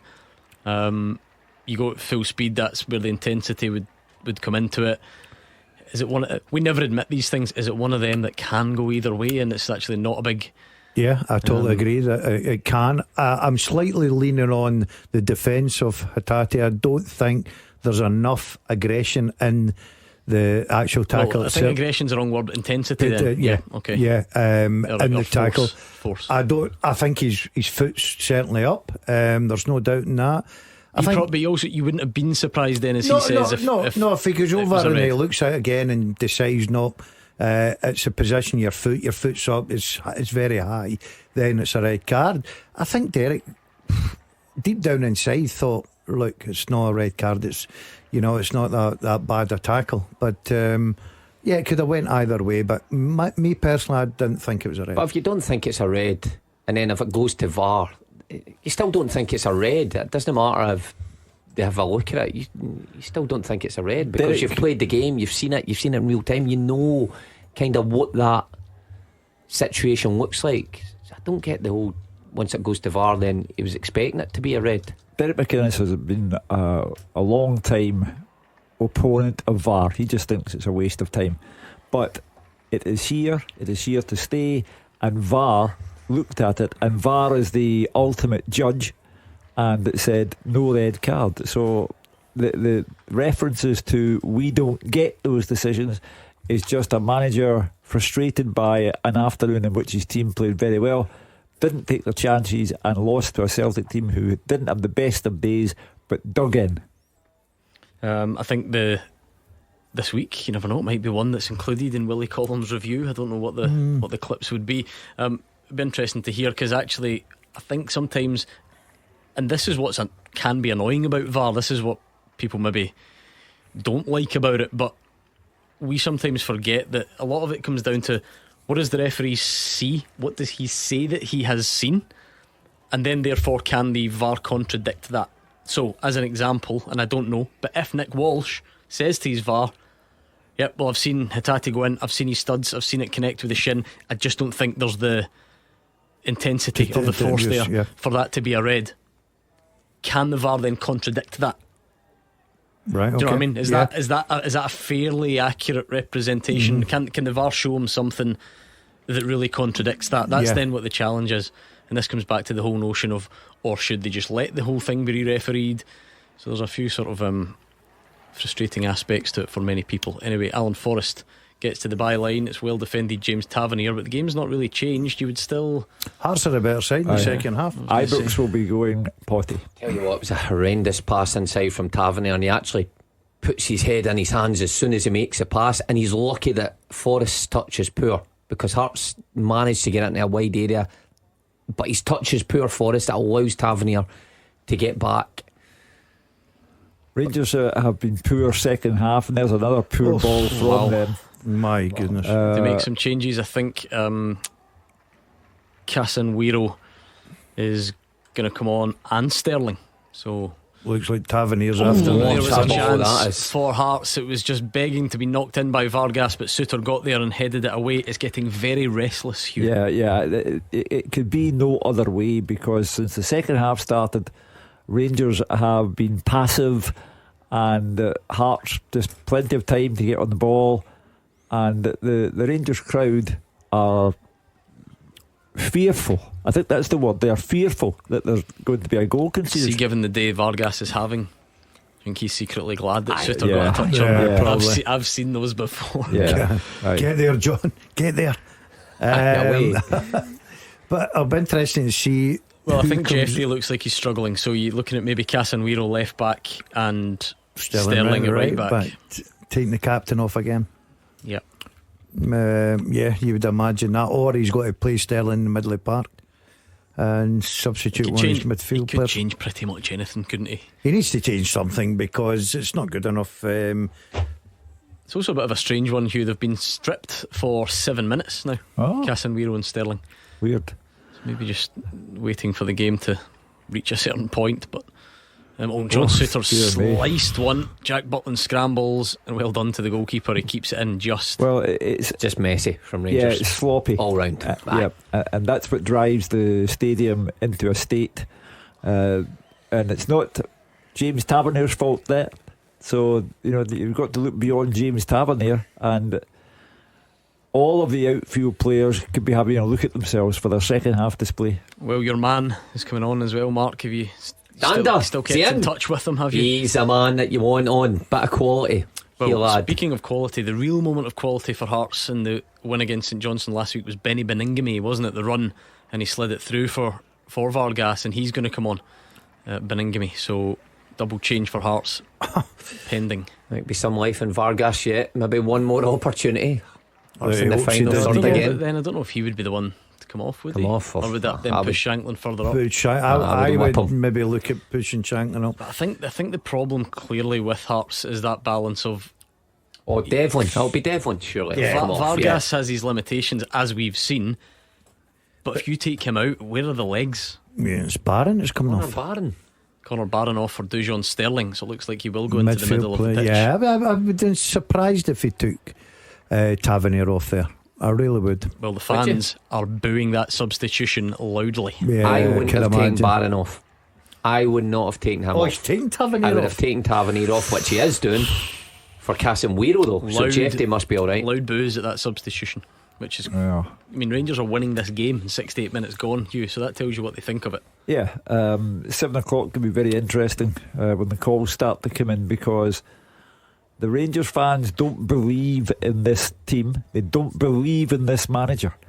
And how many times last week booed off at half time at Hampden against Motherwell in the Cup. It's the enigmatic factor. They go to Athens and play well against Olympiacos, get a very respectable result, and fall back into character on the Sunday. I like it when then the crowd has to readjust, because they then had to start clapping so that Barron didn't think they were booing him. Okay. just to make that clear. But they did boo when the number 8 went up on the board. So if this does not work, you will hear plenty more about it. But you never know, it might. Dujon Sterling might pick up the ball in the corner Barron area of the pitch, beat 10 men and stick it into the top corner. See if you're Sterling again though, and you're coming on. You've played right back midweek, you look comfortable, you think I've got a shot. Right, on you go, you're going on again. Where am I going on? Centre mid. I know. Come on, just give me a run of games in the one position that I can actually get some consistency with. And you know what's strange? See, for all the debate about whether he should play and come back in, I think taking Tavernier off is a strange one. Yeah. Like, he's not done anything. He's not been any worse than anybody else. And it's nothing. It's not like if anything, it's coming down Jeffty's side more. Yes. I just think you put yourself in the spotlight as a manager doing decisions like that. You're taking your captain off once again. But look, where I will defend Rangers a little bit here is the fact that, okay, it's not been the greatest performance and we've been here before, but we get back to that league table. The most important thing is getting 3 points. I get that, but you're also, if you're a Rangers fan, but you're looking for signs, Gordon. We're now in the 70th minute. I'm not arguing that point. And I don't think they've really they've been terrible. I don't remember really any attacks in the second half. They've had 6 minutes of this game where they looked decent and it was a good goal, good build up. Apart from that, they have been, I said last week, they're a bore fest for me. It'd be a very hard watch to go along to Ibrox and watch that. I think the bottom line is the Rangers fans don't think Philippe Clement knows what he's doing. And the progress of this game has been remarkable. Hearts now of the belief that they can get something here. Jefty does excellent. Jan Danda was making up good ground, and Jefty nicks it off his toe and then passes it straight to Cammy Devlin. It's brutal to watch, I think, for Rangers fans. Even that pass that gets to Danda, how easy very was easy. that from centre back through to Danda, and you've taken maybe 4 players at the game. And Vargas into the box. Here's Beningame. And it's flashed past the post. Another big chance. Beningame's not known for his goal scoring prowess. I wonder if they would have preferred that to fall to Danda or Spittle, but it was Vargas into the box, and when he crossed it, it just sat out wide. And it was he kind of chokes it a bit, does he? No, actually just too much whip on it. I thought he hit it into the ground. I was being harsh. Yeah, it's not the worst I've seen. It's a great chance for a right footer there, always curling away for the goalkeeper. He just needs to hit the target, find inside of that post. Again, Rangers are all over the place, giving the ball away. Hearts have really squandered some chances. I don't think Rangers have tested Craig Gordon in the second half. No, not at all. I can't remember. I've seen him. The save. There he is. Control that. That's booted out of play by James Penrice under not a great deal of pressure. It was on his right foot. You know that one where the left back has to pass it back with his right foot, and it has gone straight out for a corner. Hearts will be devastated if this comes back to haunt them, because they have been really on top in the second half, and just a moment of miscalculation, shall we say, from James Penrice. Even if Rangers, I get the impression, even if Rangers won this game 1-0, what would be troubling the Rangers fans is that this team will not catch Aberdeen. Forget about Celtic. This team will not catch Aberdeen. Yeah, I think at this moment in time they would be a bit worried.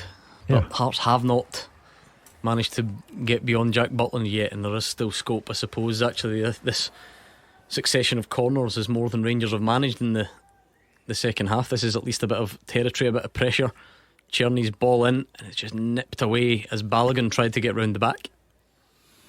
Well, this is a good spell of pressure from Rangers. Well, it was gifted to them by Penrice with his back pass.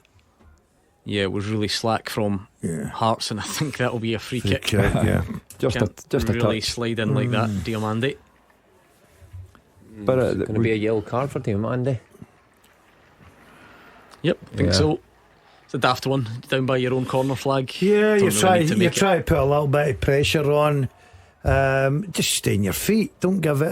Penrice is probably thinking, please slide in and foul me. You can actually see it because Penrice then sees it coming, steps in front of it, takes the contact. 100%. I know, Gordon, that you have completely ruled out the idea of Aberdeen winning the league, and I agree with you. Have you completely ruled out the idea of Aberdeen coming second? No. I think I don't think. I think Rangers will probably get there, if I'm honest. But would it surprise me? Not really, because well, let's deal with tonight first, so we know what the points gap looks like. Because as it stands, it would be the 9 that it was heading into the game. I don't think there'll be too many Rangers fans feeling comfortable heading into the last 15 minutes of the 90. They're so ineffectual.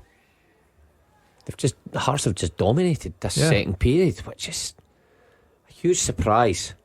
It really is, because you think, you make the changes, Rangers, even when they were under pressure in the second period, you'll look for a reaction from the players that you've brought on.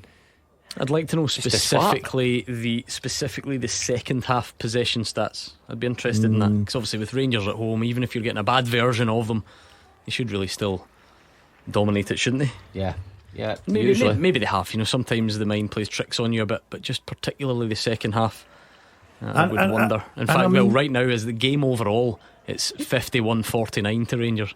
So I would reckon a lot of that was built up in the first half. Yeah. Do you know what the problem for me? I'm looking at this Hearts team and I don't think they're a particularly good outfit. I think they've done quite well in possession though. Listen, I think Rangers have let them do very well. I think Rangers have dropped off the game. It's 53% Hearts in the second half. If you're Rangers at Ibrox, it shouldn't really happen, should it? Never. Not domestically. But anyway, as they say, one stat that matters: the goal. Rangers 1, Hearts 0, 76 on the clock. Yeah, the Rangers fans will end up being grateful only being 9 points behind Aberdeen, because they'll know that there was the potential there for double digits. That's some Rangers up in a nutshell there. Got safe possession, played it back to Balogun, he plays it back to Butland. Butland gets pressed, and he manages to clear it to the halfway line where there's a Hearts player to pick it up and take possession. I mean, that should never happen at Rangers. Danilo is going to be next on. Made a good impact when he came on at Hampden last weekend, Gordon. So potential for something similar. Yeah, you look at Dessers this afternoon. Not contribute. You maybe have a chance here. Contribute a lot apart from the other thing. Well, half chance Rangers. It's a lot. Fired from the edge of the box, saved by Craig Gordon. It hit a Hearts player, and it looked like it might have squirmed beyond them, but held there. Yeah, so it's probably got to be straight swap for Dessers. Now, to be fair to Dessers, I know that the argument is he's been non-existent, but he's scored the goal that probably could pick them up the valuable 3 points. I think tonight you're right, because it's not like he's not been guilty of missing chances. No. And actually, Rangers haven't had anywhere near enough of the ball exactly to get anyone involved. He's probably had one good chance, Dressers, and he's put it in the back of it. The one Tavernier hits across and goal. He's going for goals, obviously.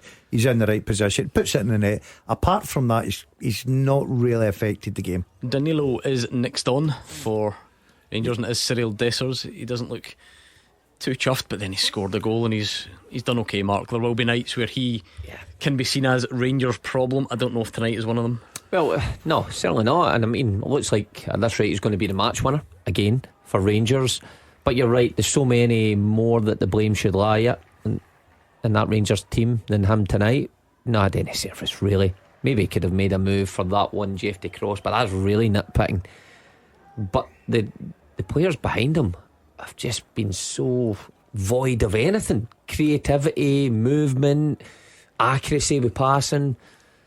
But they might get out of here with 3 points, which is the important thing, of course. To see the possession thing that we were talking about, modern football's got a weird obsession with it, and it would be nice to get away from it you know, it is all about what you do with the ball and so on. But then it's not like Rangers do that. It's not like it looks all very calculated and they soak it up and then they, you know, they break quickly and you can see all these patterns forming. So if they were at least doing that, I think fans would be understanding it not having as much of the ball. That's not the case, is it? No, definitely not. The second half all they've been off terrible. the cuff. It looks, doesn't it? Yeah. It looks off the cuff. We'll let our back four defend. It'll break out. Try and play one forward quickly. It's been cut out again. I mean, there is no reasoning to or no rhythm to anything that Rangers do at the minute. But again, the fans will argue, and we argued the same case about Motherwell, that 3 points is important, but you've got to see the difference with Rangers. Yeah, you're also Rangers. Your bar should be much higher. Your expectation should be higher. I think Sterling might go into the book now as well. Yeah, that's a late challenge. And it'll be the fans that phone up and tell us that, no doubt, because you can't really dress this up, can you, in any other way? Domestically, they have been way off it, miles off it this season. In Europe, they've been good. They've been a good watch, I think, for the most part. But domestically, so poor. And they play at a different pace. I watched them the other night there and I thought, look at the pace they're I think playing. that's part of it. Is it hard to replicate that Thursday, Sunday? No, because I've seen sometimes that Rangers haven't played on the Thursday and play at this pace. Yeah, you know. No, I get that, but then that doesn't mean it can't be a factor. Not in November, I don't think. No, I think when you're getting into the latter part into the new year, yeah, I can understand that. Not in November, it shouldn't be. Just think sometimes even the psychological bit, you've been there, so you know. But just even the travelling and stuff, just even if it's just 5%, look, there'll be more issues than that for Rangers fans, I'm sure. But I just wonder if it's less than ideal. Rangers look like a team that are away from home. They've taken the lead early and they're sitting and defending it. There's nothing to them tonight. There's 10 minutes on this clock. Look, seeing the performance in the second half, if Hearts score an equaliser, you'd probably say they deserve it. 100% if they were to score just now, no doubt about it. There's another teasing one in, but just a bit too much on it for Shankland that goes through to Butland. Well, here's an opportunity to break at pace and to have some imagination and creativity. I thought it was a good ball to Tierney, but at least there's a bit of pace about that, a bit of drive, a bit going forward, and you can understand what they're trying with that one. I think you make a good point about Dessers. He'll probably come in for a bit of criticism tonight if one or two people. I'm not sure he will tonight. How can he tonight? No. Tonight. What I'm saying is the fact that you look at what's happened, he's had absolutely no service whatsoever. Corner Rangers, and they have had very little to get excited about in this second half, but score here and then it's game over. Yeah, and the fans will go away and they'll think that was a tough watch, but at least we're not 12 points behind Celtic and Aberdeen. But they have to go away in their subconscious thinking this team is not going to catch Aberdeen. And they get a bit of good fortune there because it's not good initially. When Casemiro fires the shot towards goal, it does take a nick off a Hearts player and go out for a corner, but the initial corner from Brahmi was dreadful. Yeah, again, I think I know he plays a part in the goal, Brahmi. You've got to look at Brahmi and Tierney and Diamande, the real creators in the team. Have they done enough tonight? Probably not, but you're right, because Dessers is the whipping boy, it's easy to pick on him. Those three have done nothing behind him. I don't know what Jeff was thinking. See, it's got to a bad stage. There's been loads of stuff like that tonight that's just been so lacking. There's a foot race on between Shankland and Jeffy to get to the ball. Jeffy always favourite, but he just sort of sprints full force and just kind of runs the ball out of play. Which I don't know if he could actually have done better, Gordon. It's just the way he did it looked a bit strange. Like he got across, he covered it, but he just get everything mixed up. Can he score for there? That's what he's thinking. Get the ball out of play. Can he score from there? He's made some silly decisions lately, but listen, he's done okay down the left hand side. But Hearts have been far the better side in the second half. Rangers are holding on here. Yeah, here's Danda in a dangerous crossing position. It's just too close to Jack Butland. I expect better from him. And Hearts had numbers in good areas.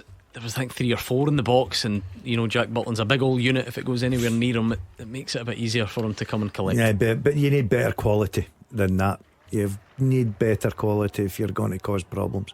That's bread and butter for a Rangers goalkeeper. Well, they're into the last 10 minutes, but going nowhere. Hearts have got a chance to break away again. Danda has looked lively since he's come on, Mark. I'll give you that. He has been, but I'm looking at Rangers again there. Was it Casemiro in possession of the ball? No idea that a Hearts player is just going to come and pick his pocket. So ponderous on the ball again. I thought it was a decent chance for Rangers to work it out to Tierney really quickly, but again too slow. And there you are, Shankland has been good in terms of link-up play today, but that one he gets all wrong. It wasn't his best moment. Yeah, I think he's very rarely given it away up until this point. He needs a chance to fall up his feet, doesn't he? Shankland, he's not had that this afternoon. No. A couple of changes for Rangers then. Václav Černý to be replaced by Ross McCausland, and Kieran Dowell comes on in place of Nadim Bajrami. Seldom seen Kieran McDowell. McCausland's usually good for a goal. Kieran McDowell's definitely never seen. It's just Dowell. Dowell. You've just given him a new name. But you're right, he's almost become I don't want to be unfair to him, but he's almost become a symbol of the lack of depth in certain areas for Rangers. Yeah. Like, with, again, no offence to him, you just don't detect any Rangers fans who say, do you know who I like? I like the boy Dowell. Hugh, you just don't hear it. No. I think the tone of the calls at 7 o'clock will be, that was dreadful. Won the game, but dreadful. Andrew Maclean says, right enough, in terms of symbolism, a guy behind him shouted Kieran Dowell when the board went up. Never good when you hear your name shouted in that tone. I hope his family aren't listening. We're sorry to the Dowells everywhere. It's nothing personal. Well, but it looks at on TV, the Rangers fans have seen enough there. Yeah. They're heading down the road for their Sunday dinner. Don't blame them. I don't blame them. This time on a Sunday night watching this, you must be thinking, oof. But we'll go back to it. 3 points is all it counts, and they've got that at the minute. There's still another chance in this.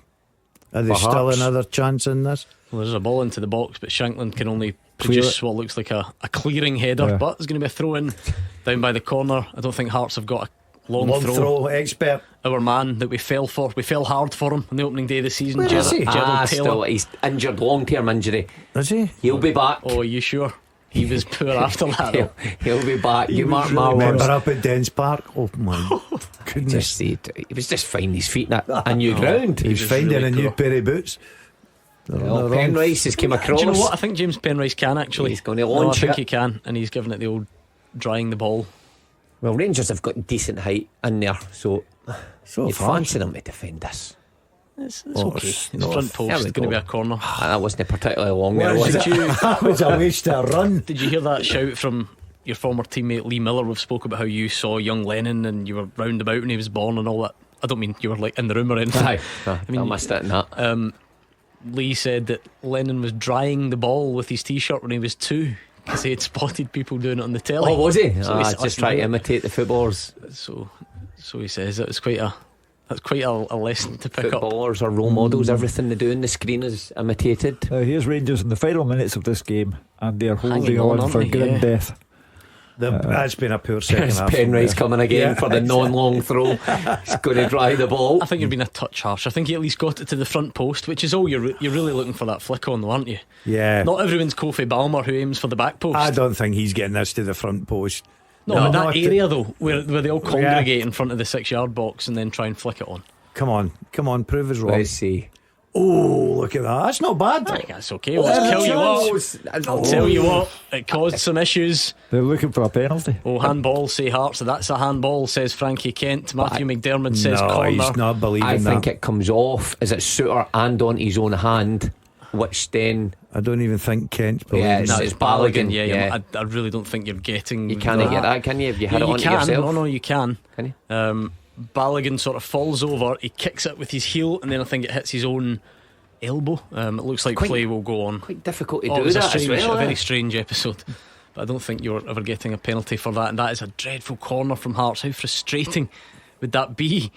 Man, they've given it away. Yeah. And this might be it. If Rangers can make something happen here, because they've got bodies forward, that's take one for That's the team. a good tackle. Oh, but Danda's now giving it away.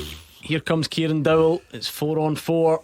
Kieran Dowell slips it in and it's blocked.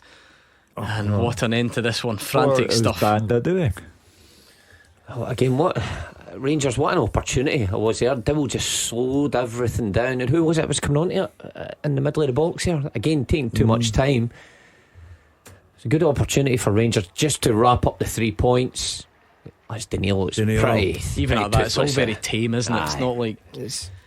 Doesn't even have a proper swing at that. No. Hearts will really feel like this is a missed opportunity, Gordon. Especially second half. You come out the traps in the second half, you're given the best chance probably of the game. Vargas through 1-1. Butland, they'll look back in this and think maybe that was a defining moment. If they'd got that, they've dominated the second half, no doubt about it. They've not really called Butland into any great saves. Well, the two clearest chances of the game both fell to Vargas, haven't they? Yeah. So look, you go to Ibrox, you go 1-0 down, showed a bit of character. But I've got to say, if you're a Rangers fan watching this, the only positive, 3 points. That's the only positive you can take out. Well, it might be 2-0 if Danilo can finish, but it's a slack pass from. It does hit the underside of the bar, though. Save that is. There we go. Is that a save? I think he tips that onto the underside of the bar, doesn't he? Casanwiro, I think, got the finish. Does Craig Gordon touch it? If he does, it's another one for the long list of good saves that Craig Gordon has made in his career. Yeah. But I thought the chance had gone because Danilo was it worked too wide. Bad ball from Dow, I think it was, but he managed to cut it back. Casemiro gets it in target, and let's see if Craig Gordon does touch it. Yeah, I think you're right, Mark. You're good at spotting those. I have noticed that in the last couple of weeks. I'm impressed with you. Yeah, eagle-eyed. Does he save that? Yeah, I think he gets a little push. Little touch. Terrific. It's opening up a bit in these last stages, Well, as you Hearts would are expect. throwing bodies forward. Should suit Rangers really, as long as they don't do anything daft. And you would really be looking for them to try and score a second. That's one way to put the game to bed, but it's never really looked likely. And they don't want to commit Rangers too many have got bodies. 5 bodies ahead of the ball now. The Hearts have pace to hurt you. Oh, That would be Balogun's got away with that. Is that the challenge, Mark, for this Hearts team? They've actually been really good in the second half, but do they have that killer burst? I don't think so, not anymore. With the substitutions that they've made, and that's a problem because Rangers did commit 5 bodies forward there, and you think, okay, now's their opportunity to put it in behind, but Hearts just got They nothing don't have left. a lot of pace in their team, Hearts. They don't. No. Vargas, Forrest. That's maybe about it. Yeah, there's not a great deal there, you have to say. But anyway, we're nearly there. 3 minutes added on. We've played about 1.5 of those. So unless anything changes, it'll just be a minute and a half left. There's still scope for a bit more to be added depending what takes place. But get your phone calls ready, will you? 0141 951 1025. What have you made of this Rangers Hearts clash? And what did you make of Killie Celtic? I think the fans' verdict will be that got 3 points, but this team is going nowhere. In terms of being an important team on the domestic front, winning a league, this team doesn't have it. Suppose an important day though, just in the balance of the scheduling, the way it went. You know, you just simply have to get these 3 points back. Yeah, but that might keep some warm, but I suspect you're right. Not everyone. Free kick Rangers late on. That might be Hearts' chances of winning this gone if Rangers are smart about things. Becomes interesting always now. Philippe Clement's post-match press conference said last week he wanted the win to be a reference point for Rangers going forward. That character, that grit. Now they got a 1-0 win, and it'll be interesting to see if he says that is character and that is grit, but just lacking quality. Rascan, man of the match, you having that? He's probably been better than the rest of them, who have been pretty poor. I think he was just first out the draw. But you can't just label it. You look at Celtic today after Europe and the performances they put in, they were well below par as well. And everybody says getting the 3 points, most important thing, found a way to win. You can say that about Rangers, but I think if you're really truthfully, You're disappointing performance as well here. One Terrible. last chance. Perhaps Hearts are going to go for the long-ish throw. Get the from James goalkeeper Penrice. Yeah. It's not that long. Craig Gordon. He is. Yeah, Here he man, comes. There he is. Look, it's about all that's missing from his career. Yeah. Scoring an equaliser in a game like this. 93.5 minutes gone. Come on, James Penrice, wind up those shoulders. It's not bad. It's in It's there. a good. Edge of the box. Blair Spittle can hit them. Handball. What's full time? Is it? Is it Play for full full time. Craig What's the Gordon. referee doing? So it would be a free kick anyway. It was outside the box. I think. Why is the referee panicking for here? full time? It was outside the box, so there's no VAR check. It's full just time. it's not. You sure? What is he doing? This is a really strange moment because Matthew, maybe he's just confused as to whether it was inside the box, but it's not even close. Time up. Yeah, it's full time. Let's go to Ibrox. Here's Andrew Maclean. Rangers 1, Hearts 0, the full time score. But how many times have we said it? Rangers get the 3 points, but not a convincing performance at all from Philippe Clement's men. They went in front early. You wondered if it might be the day where they put in that performance domestically, but unable to build on Cyril Desser's goal 6 minutes in. And it's not going to be a performance that will convert any fans that have doubts over Philippe Clement and some of these players. As I say, it happened 6 minutes in, that goal that won them the game. It was a ball in from the left, a nice dummy by Václav Černý through to James Tavernier. He went for the shot and it went towards Cyril Dessers, who was pretty much on the line, managed to get his foot on it and divert it into the net for 1-0. You thought at that point Rangers might try to turn the screw, keep that pressure on, try to put the game to bed early, but they ended up just dropping deeper, letting Hearts play. The visitors couldn't really create too much before the break until John Souttar had a short back pass towards Jack Butland. Kenneth Vargas was one-on-one with the Rangers goalkeeper, but just made the wrong decision, tried to cut the ball across the box instead of going for goal and rounding the keeper, but the Rangers goalkeeper got down, made the block, and Hearts unable to make the most of that opportunity. Then straight out of half time they had another wonderful chance, and it was Kenneth Vargas again. Lawrence Shanklin, the ball dropping to him in the centre circle, a lovely touch with his back to goal, turn and the pass to match, the through ball to Kenneth Vargas, who was sent through. Butland hesitated, he thought about going for it but didn't, stayed in his box. Vargas ran onto it, but his effort hit the post. But that really kind of set the tone for what you were going to see in the second half. Hearts kept that pressure on, they limited Rangers' chances, they get into okay areas but really couldn't test Jack Butland all that much at all.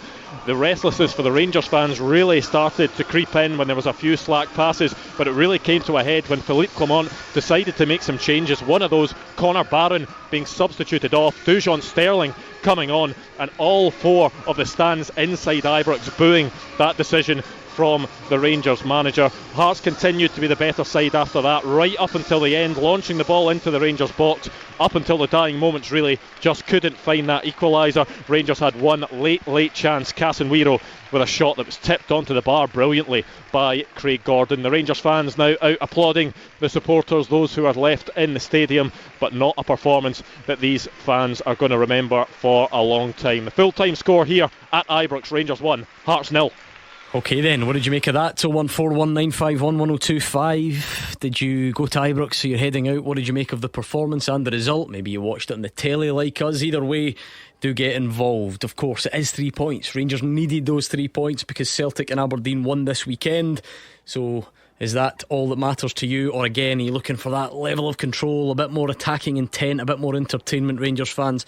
It really is up to you to tell us. So come on down on 01419511025. We're looking back on the game at Rugby Park as well. Celtic fans, it was different. You had to grin and bear it at times and get through it, and you did just that. So how pleasing was that element of it? Kilmarnock fans, you'll be frustrated. Some missed chances. There was a bit of a flashpoint. Some people think Rio Hatate should have been sent off. The referee went yellow and VAR didn't see anything to contradict that. So you can give us your thoughts on that incident and more right here. 0141 951 1025. Call us right now. We're here until 8 o'clock. We'll get you on next. Clyde 1 Super Scoreboard.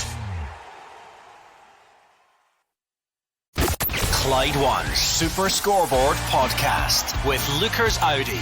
Book a test drive for the fully electric range today. Head online for details. The Clyde One Super Scoreboard Podcast. With Luker's Jaguar. Looking to sell your Jaguar? Contact them today for a no-obligation quotation. And your reaction from 5 on the open line. This is Clyde One Super Scoreboard. Gordon Dalziel, Mark Wilson and Hugh Keevins are here, and not only are they here, they're delighted to be here until 8 o'clock to take your calls, so get in touch. Do not let them down. I can't have that on my conscience. 01419511025. We're asking you very simple questions. What did you make of the game at Ibrox, and what did you make of the game at Rugby Park? Let's get stuck straight in, shall we, with Robert, who is from Partick. How are you, Robert? How are you doing, guys? All good here, Robert. What are you thinking tonight? Good. I'm just back for the game. I left in 73 minutes. I couldn't bear watching any more of that. It was absolutely brutal. I've never seen such a team that's it's not set up right. There's no pace. They turn the ball back from midfield into defence and back to midfield defence. It's brutal. Honestly, I'm lost for words watching that today, and it's a lot of money we Rangers fans pay, and it's brutal to watch. Clermont's tactics, his substitutions are baffling. Diamonde, I don't know how much Rangers paid for Diamonde, but whatever they paid for him is terrible, absolutely terrible. Well, I have to say, I've heard of people leaving early to beat the traffic, and they're a bit fed up. 73 minutes that's quite an indictment on what Rangers served up today. 2 stops and you're back in Partick, and that's the decision that Robert took. Robert, can I ask you a question? Yeah. Do you think Rangers will catch Aberdeen? No. Okay. See, Hearts, I was talking to a guy sitting next to me today, and I said, watching Hearts, they know how to make angles. They know how to make space for each other. Rangers players don't know nothing about each other watching that today. I mean, you can see the way the Hearts are playing. They play with one-touch football, make spaces, make angles for each other, and then Shankland gets the ball up, he holds the ball up really well. We've got nothing. We have nothing. It's brutal. It's absolutely brutal. Yeah, it's a good question, Hugh, and that's why you've been in the biz for so long. But I think it's very telling that, see if Rangers had dropped points tonight, lost the game obviously, maybe even drawn, you get that then emotional knee-jerk reaction where people say, we're not catching Aberdeen. To say it after a win, to say it after a night when your position doesn't get any worse, that's quite telling about what the performance level's perceived to be. I saw the highlights from the Aberdeen game at Pataudry, sold out for the 4th time in succession, and I knew that Rangers were under pressure when Celtic then won at Rugby Park. But just about the time Robert was going for the subway back to Partick, I thought to myself, playing like this, Rangers are like night and day compared to Aberdeen. There's a fervour about Aberdeen, there's a style of play. Everything about them is what Rangers are not in terms of domestic football. And tonight, I'm beginning to form the opinion that this Rangers team won't make up the 9 points on Aberdeen and might fall even further behind. What do you put that down to though, Robert, then? How much of this is the way the manager has set this team up, and how much of it is down to players just not being good at carrying it out? You just look at the players, you look at Europe, and then you look at this, the domestic. It sets up total different from both games. He brought back Tavernier today, and the amount of times he lost the ball was unbelievable. It was as if the players didn't know. It was as if it was the first time they played together. It was just, as I go back to it, it was brutal, absolutely brutal. And I don't think Rangers will finish 3rd. And to be brutally honest, Clermont's not the manager for me. He definitely isn't the manager. I mean, he takes off players and puts other players on, and it's baffling because the players are playing out of position as well. I mean, if I was the Rangers manager, I'd had one holding midfielder, which had been Raskin, and then you would have had Barron. He takes Barron off, who was one of their better players. He was actually trying. It was baffling. I mean, that's how I left after 73 minutes.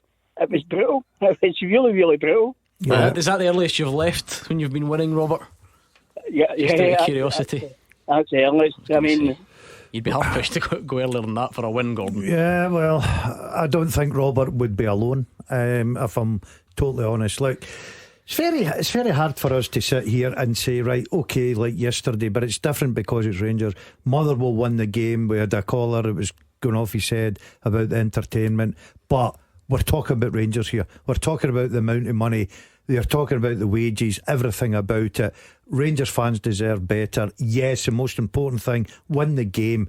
They got off to the greatest start I've seen. They come out the traps. They've scored a real good goal by playing good football, moving Hearts about. Dessers gets the finish, and you're thinking, and I'm sure the Rangers fans were all the same, thinking, right, this is it. This is the day we go and put on a real good performance. Bit of confidence for Thursday night. Played well in Greece. All of a sudden, they drop off the game. Hearts, I've never seen a Hearts team go to Ibrox and dominate in the second half like they did tonight. And to be fair to Hearts, I think they deserve something out of the game because they missed a couple of real good chances. I really don't know if I was going along and paying my money like Robert there and travelling to the games. I think as much as you want to see your team win, and that's great, I'd be frustrated at what I'm seeing. Is there any part of you, Robert, that can find anything, any positivity in that old cliche that you hear about it being a good thing to win when you're not at your best? Why is that just not washing anymore? Is it because it's kind of the same story over and over? It's the same story right enough, because we've only played two decent games, Malmo and Olympiacos. The rest has been brutal. It's been slow. It's been lack of urgency. Dessers is never a Ranger striker. He scored a goal today, and that was it. That's all he done. That was it. I know he's there to score goals, but that's it. His hold up play is horrendous. Do you think he had enough opportunities to hold the ball up? I genuinely can't even really remember it going near him. I think you can give Dessers stick in certain games, right? But over the week, he scores an important goal in the semi-final. He scores a goal on Thursday night. Today he gets Rangers off to a terrific start, gets a goal that's got them 3 points. Now, I'm first to agree with callers talking about his hold up play or he's missed 2 or 3 chances and you can criticise him. I don't think you can criticise him today because you get absolutely no service whatsoever. See, to be fair though, and I think you're right overall. I don't think this is a night where you blame Cyril Dessers, far from it. But Mark, you've got the coaching head on, so educate me here though. See if the rest of the team is set up the way that Rangers is. Do you maybe need a front man then that offers more, or is it not set up to bring the best out of him? I take Gordon's point. I'm not saying he missed chances, and I'm not saying the ball kept going into him and he lost control, but there are other possibilities here, about the way Rangers are set up. Are they set up right for him, and is he the right man for their setup? Those can still be valid questions. Yeah, they certainly can be. And the truth is, Gordon, we don't really know, because we don't really know what Philippe Clement is asking of his front man. I've been in dressing rooms where I've heard managers say to their front men, we don't want you involved in any build-up play. We want you to occupy 2 centre halves and do a good job at that. And when it gets into the final third or near the penalty box, that's where we want you to come alive. The way I'm seeing Dessers playing just now, that's my kind of level of thinking that what he's been asked to do, because very rarely do you see him bouncing off a centre half and taking it in and linking up. You just see him come alive running about the penalty box. Now, if that's what he's been asked to do, he's done his job today. He's in the 6-yard box to tap in Tavernier's cutback, fine. He's not had any other part to play because his wide guys didn't create for him. If it's the other way, if he has been asked by Philippe Clement to come and link the play and be a part of it and drag people out of position, well, he's certainly not taking part or doing his job. I think it's the first option. Rangers don't play that way, man. Nah, Rangers don't play that way. If you look at Rangers try and play down the flanks. You look at the left back, you look at the right back, you look at Tierney in the wing. So all of a sudden they try and play down the flanks. So for me, Dessers' job is simple. The ball's coming in the box, you got onto the end of it, you're a number 9, start scoring goals. Rangers don't play through the middle of the park and bounce things off centre forwards and then get midfield players running in behind. That's not their style of play. They try and get down the flanks. So I'm sorry, I do criticise Dessers sometimes when I don't think the ball sticks to him or he misses a few chances. But as a centre forward tonight, there was absolutely nothing to feed off. And for a centre forward, you need that. You need people to go and create for you. If they put good balls in the box and you're not there, they've got every right to criticise you. Yeah, but I don't tonight think they we're not, can't like do I say, it. we're not. It's not all about just is he taking chances, is he getting them. Sometimes there's just a bigger picture and the offering here. I'm not saying he is guilty of these things, but you can contribute to a team's full style without necessarily having to get service. Right, okay, tell me the last time you seen Rangers playing a ball up to centre forward that comes back and they're a midfield player going in behind. It doesn't happen. That's what I'm saying. So right, so they don't play that it's way. Part of a big picture then. Yeah, but they don't play that. Yeah, correct. So they don't play. It's not like you're saying, well, Dessers isn't coming short or whatever. Rangers try and play down the flanks. If you see Jeffy, for instance, the amount of time they he's very on the rarely ball, do it either, don't they? When you think about it, Gordon, I don't know what Rangers fans are thinking, but my opinion is, I would hate to be going along to Ibrox every second week, paying money and watching that. Let's thank Robert for his time. Although he's up early, he's up the road early anyway. Robert, he's got loads of time in his hands. Craig is from Carluke. How's it going, Craig? Yeah, all good, lads. How are you? Not bad. What was your take on that then? I think Robert said he left at 73 minutes. I left at half time. It was really that bad. No way. Well, let me tell you, it got worse, Craig, after you left. Nah, honestly, it's as bad as I've seen throughout the last couple of years, honestly. I think Clement, it comes up for the international break. I think we just need to get rid of him now, if I'm honest. As I say, we just need to. The season's a dead rubber. There's no style. It's honestly, the season ticket is going out the window at the end of the season if this doesn't change. The club is a joke from top to bottom at the moment. Here's the thing though, Craig, when you've taken the decision as a club to not dispense of the manager, say after Aberdeen, you're just not going to sack him after a win against Motherwell, win against Hearts and draw against Olympiacos, are you? No, but it just doesn't seem to be getting any better. As I say, he's not improved a single player. He got the initial bounce when he first came in, but since Motherwell beat us at home back in March, it's just went downhill since then. As I say, it's got no better. We're out the Champions League. As I say, the league's over. As I say, the rest of the season's just a dead rubber. We've got to the final of the League Cup, but I mean, Celtic could take 4, 5 or 6 off us, to be honest, because they're miles ahead of us. As I say, it's just not good enough. I think that's the symbolic moment. December 15, Hampden. I'm not sure that Celtic, Craig, will take 5 or 6 off Rangers, but if Celtic win, that's enough. I think it would then convince the Rangers supporters, not that they need much convincing, but that would be the symbolic moment where they say, how long will you let this go on? Some have reached that moment. Oh yeah. I think we've reached that already, Hugh, if I'm honest. The fans have gone, especially after Aberdeen. They're totally gone. I don't think they catch Aberdeen, to be honest. I think they finished third. And as I say, a club the size of Rangers, I mean, we've got the fraction of the budget, and I don't think we're catching them. We're that bad. Yeah, I as I said earlier on in the programme, I formed that opinion midway through the second half that this team, they are not good enough to catch Aberdeen on current form. Both teams' current form. Aberdeen finished second and Rangers finished third. But you know the way it works. If Celtic continue to beat Rangers every time they play them, then the manager who cannot beat Celtic cannot stay as the Rangers manager. My problem is, Craig, that the club behind the scenes at the moment, there is a fraction of a board. There is not a full board. Director of football, chief exec. I don't think there's a structure there that facilitates the removal of the manager right now. Yeah, it runs deeper than the manager. Totally get that, but to say that there isn't even a glimpse of where he's trying to take the club. As I say, the recruitment, Neil's copied as well, hasn't been good enough in terms of the recruitment, the players he brought in. People like Bajrami for $3.5 million. I mean, he looks miles off it. He looks a luxury player. People like Proper, again, not good enough. He won't last. As I say, it's just not been good enough, top to bottom. Absolutely not good enough. But if people like you are leaving at half time, You know, I like to think we've started a competition. Someone will be on in a minute saying they left after 4 minutes, missed Esser's goal. But Gordon Dale pointed out that late into the game, if you've got a stadium full of blue seats, it's perfectly obvious who's not occupying them, and the crowd just drift away every game, because they're bored witless. Again, Mark, put the kind of style and so on questions to you. So Craig's talking about Bajrami. I wonder if we could maybe put Cherney in that sort of bracket tonight. You always hear this.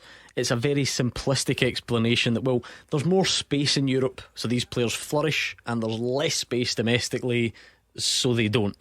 It can't be that simple. Just talking about individual moments, you know, just when you've got the ball, how can you look so different on it? Yeah. From one night to the next. They do look like a bunch of different players when they play in Scotland, which is strange. In terms of Bajrami, I mean, he takes up a good position for the goal, and he actually does well, and that's what you want. You want your players to identify where the space is. He does well for that period, but he then just drifts out of games. And those are the ones, Cherney and Bajrami, those are the ones that you're looking to create things for Dessers and Diamande in that number 10 role. The three of them were really anonymous today. But again, it comes down to style. What are they? There's times I see Bajrami coming in off the line and he plays in the wee pockets where they get the goal. And there's times I think, well, Cherney's been told to play high and wide and Tavernier just behind him. But then you just see the opposite, and it's almost like the players just take it on themselves what to do. Now, if you compare that to Celtic, because everything's compared to the other half of the city, you know right away what you're getting from your wide players. They stay high and wide. You look at Nicholas Kuhn's goal today. He's on the touchline and he comes to the ball and he spins and goes in behind. You know you're getting that. You know you're getting that on the other side from Maeda. And the players who are playing with him know what they're doing. With Rangers, it's a gamble. Is Bajrami coming off the line? Is he staying wide? Same with Cherney. Where's Diamande going? Does he just hold the play? Does he go beyond it? Who knows? The players don't even know. So how hard must that be to play in? Never mind watch. It's an incredible situation. If you look at this week, Rangers have reached the final League Cup. They go on Thursday night and get a real good performance and good result. They beat Hearts today at Ibrox, and the Rangers fans are not happy at all. Just shows you the people that are going along there are not satisfied with the way the club's going. I think if you pick out, you know, just sort of random stats here to try and back up your point, then you can always do that. You can be clever, you can be selective. But I think when they all start to stack up, like we said, it's a home game. The Rangers, it's a domestic game. Take Celtic out of it, but anyone else, Hearts shaded the possession just slightly, but still, it just don't feel like we've seen Hearts that before. Hearts were miles better in the second half than Rangers. Miles. This I didn't realise. I had a wee longer, not that I wasn't listening to you all, I had a wee longer look at the league table there. Rangers have scored the same number of league goals as St Johnstone. Now, St Johnstone have played more times, fine. Dundee have scored more league goals than Rangers. St Mirren have scored more league goals than Rangers. This is very, very, I was going to say rare. It's more than rare. It's unheard of. I come back to two basic points. The Rangers fans don't think Philippe Clement knows what he's doing. And secondly, if he loses to Celtic on the 15th of December, they will be convinced that the club is really going nowhere. He cannot win against Celtic, and that would be another symbolic moment, because it would mean that in the course of their history, Celtic would have won more trophies than Rangers. These things count. Look on the bright side, Craig. They've done the unthinkable. They've got you looking forward to an international break. I know, it's a bad day when you're looking forward to that. Right, we'll leave you in there, Craig. Thank you very much. Craig left at half time. Can anyone beat it? Come on. Who left in the first half? We want to hear from you. And we shouldn't laugh. I know it's all very serious business. You can reflect on Rugby Park as well. What did you make of that? Give us a shout and we will speak next. The team with the biggest support in Glasgow and the West. This is Clyde One Super Scoreboard. Mark Wilson, Hugh Keevins and Gordon Dalziel are here. You know that stage of like a marathon where the legs start to get heavy, concentration starts to go. That's how these three are looking right now. They've been here since 2 o'clock, but plenty of good football to keep them going. Or maybe not in the eyes of you Rangers fans, judging by the calls so far. First guy left on, what was it, 73 minutes? Yeah. Next guy left at half time. Gary in East Kilbride, talk to me. Well, I was watching in the house and I didn't last any longer than the guy that actually left the game itself. Bang on half time, I actually turned the PlayStation on and was planning playing it for about 15 minutes and then decided, what is the point in turning it back on to be sitting looking at my phone? Because what did you play? I was playing Days Gone, so a 5-year-old game. I'd much rather play an old game than actually sit and watch Rangers at the moment. I've never even heard of it, but I'll take your word for it. So again, yeah, is this all about performance level? Because usually, Gary, I'll be honest, I've done this many times, and usually when one of the big two sort of scrapes to a win, somebody somewhere will jump on here to point out that winning's the most important thing and that's the bottom line. You all sound well beyond that now. No, because there's no point to that. We've went through that where we're scraping through games. We've been scraping through games since last season. The performances don't seem to get any better, and it's now getting to the point, that you're scraping against teams that you shouldn't be scraping against teams, which means when you come to your Aberdeens, your Celtics, you've got no chance. So the performances need to improve if we're going to have any chance of catching Aberdeen at this point. And that is always the reality. These games, they're all worth the same points and all that stuff, Hugh. So for those people who do say it's all about winning, but people like Gary and the callers before him, they've realised that this is just a sign of things to come. So it means when the domestic level steps up, you don't win 1-0, because rather than Kenneth Vargas going through on goal and hitting the post, it's Kyogo or whatever. You get where we're trying to go. Rangers fans don't see this improving. No. And they see it as going from bad to worse, because we are now having regular calls to say, I don't think Rangers will catch Aberdeen now. And that's a significant step backwards for supporters. That means it's a further loss of belief in Philippe Clement, his methods, and everything associated with the club. But I go back to the cup final. Tottenham Hotspur are due at Ibrox in the Europa League. Rangers have to go to a Manchester United side who will have Ruben Amorim in charge as the manager by that time. There are many worrying nights and days to come for this Rangers team, but on the strength of today, the performance today, you could have no confidence, because that's just dreadful football. I suppose the real fear though would be losing further ground in the league, Mark. By the time Spurs come, I mean, look, Rangers' picture in the Europa League's actually okay, and they might even manage to take heavy ones along the way and still go through, because they've got 7 points on the board. But two things, as Hugh correctly says, I don't think fans would take defeat to Celtic. You never do that here. But if it was to be a nasty one, or they were to lose further ground in the Premiership, then that's when the real problems start, if they haven't already. Yeah, but the real problems have started, and that's the thing, and each caller's pointed out, Robert, Craig and Gary have pointed that out, that they've seen enough. They don't see any optimism, don't see any hope, don't see anything getting better. Now, the one glimmer of hope, the one spark, is the European football for Rangers at the minute, because they are sitting okay in the Europa League, and that might just be what's keeping Philippe Clement in his role at the minute. What are the Rangers board waiting for? And Hugh is right, it's a fragmented Rangers board as it is, but are they waiting for them to drop more points before they change things? Are they even thinking about changing things? Is that enough for them? That today, for me, it's just a game of chance, because the Rangers fans going along are thinking, well, what's going to happen today? Are we going to win? How are we going to play? And they get the opportunity in the first few minutes to take it, but they could easily have lost it as well. Because the thing is, Gordon, about that bigger picture, I was going to say Rangers should be on an okay run of domestic fixtures. Home to Hearts, let's not forget Hearts went into today 11th and stay 11th.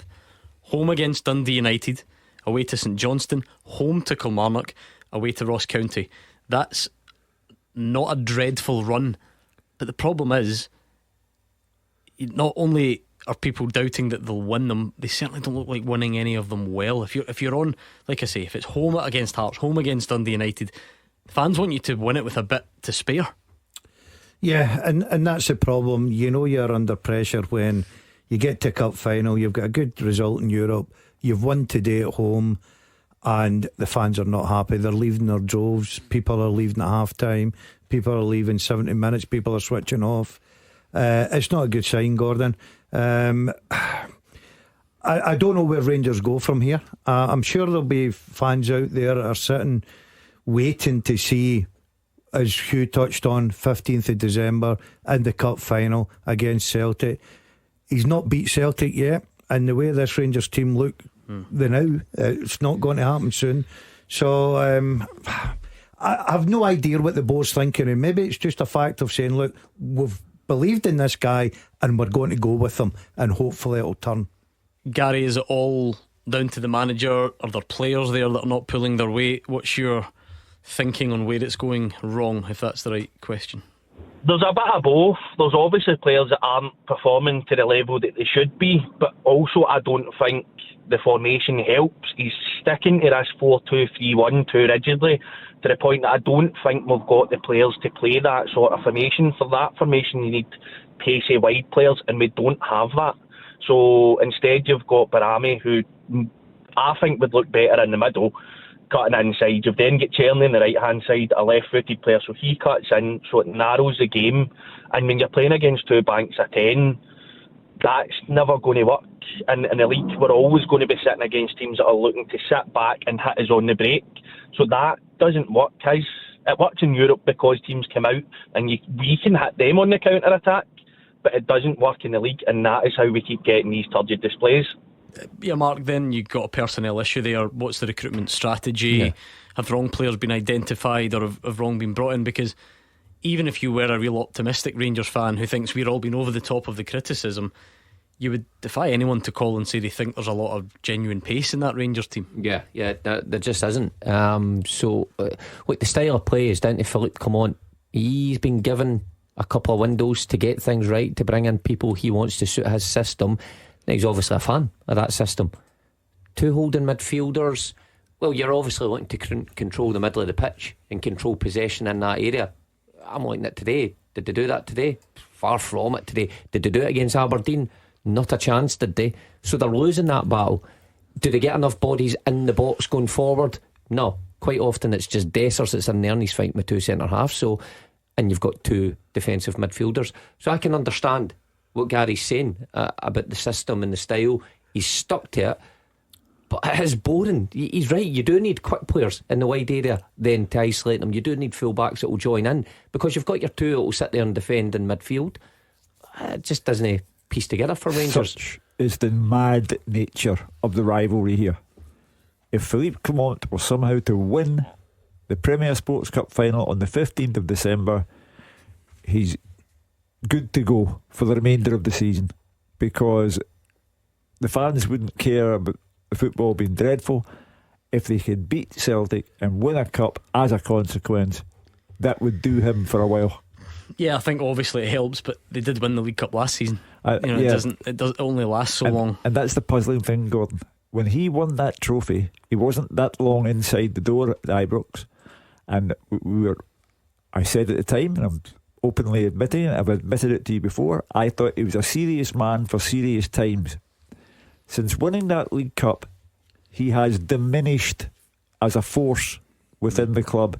He has lost a league title, imploded in the league title. Brendan Rodgers held his nerve, won the league, won the cup against Rangers, and this season Philippe Clement is 9 points behind Celtic already. Better let Gary go, he needs to get the PlayStation back on. But we're staying in East Kilbride with Stephen. What's your take on it? It's just terrible. I phoned up last Sunday after the cup semi-final. The patterns of play, it was Mark that kind of spoke to my comments. It's just the patterns of play are terrible. The pockets of space, Hearts managed to pass their way through us at times. The 4-2-3-1 just doesn't seem to work, and it's frustrating to watch. Quite a few folk, I think, on Twitter were getting carried away after the result on Thursday night. That Olympiacos team were poor, in my opinion, and it was a good result away from home. You never knock that. The one saving grace from today is that we got the victory, but if we hadn't got the victory, then I would imagine that the atmosphere would have been toxic. I couldn't go because I had my son today. We went over before the game. We saw the players coming in. My boy was absolutely made up, getting a signature from Jeffrey and a photograph and everything like that. And that's the good thing about football, that you enjoy. But watching it today watching it in the house was terrible. Watching the games are the bad bit. That's not I good. agree with that. That's not good when it I gets agree to that with stage. it. The build-up's brilliant. Everything you do is brilliant. It's when the referee blows the whistle. The thing for me about Rangers just now, there's no energy in the team for me. There's no pace. There's no energy. I thought Rangers today got off to a great start, a perfect start. Couldn't have asked for a better start at Ibrox. Lifts the crowd. Good goal. You know what I mean? It was a good team goal, well played from one side to the other. And then all of a sudden I'm saying, right, if you're Rangers, you've hit Hearts game plan right out the window. All of a sudden Hearts are looking at each other going, oh, we're one down and it's only 6 minutes on the clock. Rangers then drop right off the game. They drop off and they let Hearts settle into a rhythm and get the ball passing about and everybody getting a touch, and actually played themselves in, had a great opportunity with Vargas. And then the second half, I've not seen a Hearts team for a long time going to Ibrox and basically bossing the second half of the game. I think the big point is here, Rangers won, and how much we're discussing how bad it is. And that, in a way, that is how bad it's got for Philippe Clement. That you would take this all day long if it happens a couple of times in the first 11 games of the season. The fact that it's happening week after week after week, and Hearts were second bottom of the table, I think it is a major concern. I think no matter what way the Rangers manager tries to dress up, by the way, Daz touched on it perfectly. Philippe Clement will probably come out and say, semi-final, negotiated well, a point away in Europe and 3 points at home to Hearts. It's been a tough week, a lot of travel, all that nonsense, and trying to put a positive spin on it. But you can't get away with what the fans see on the pitch. What's there staring you right at the face, and just no hope of it getting any better. If you drill down through those games against Motherwell, they're booed off at half time because they're so bad. They eventually get a 2-1 against a Motherwell team who didn't play well on the day.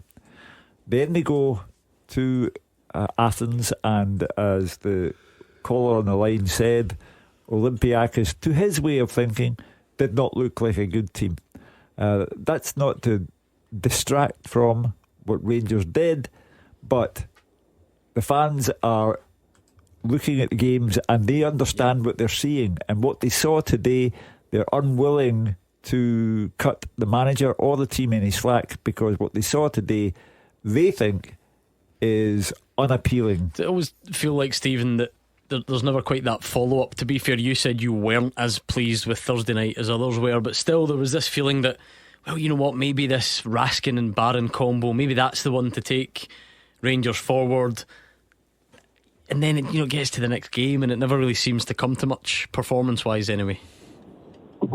No, you're absolutely right. I mean, after a game, whether you win, lose or draw, there's a degree of frustration.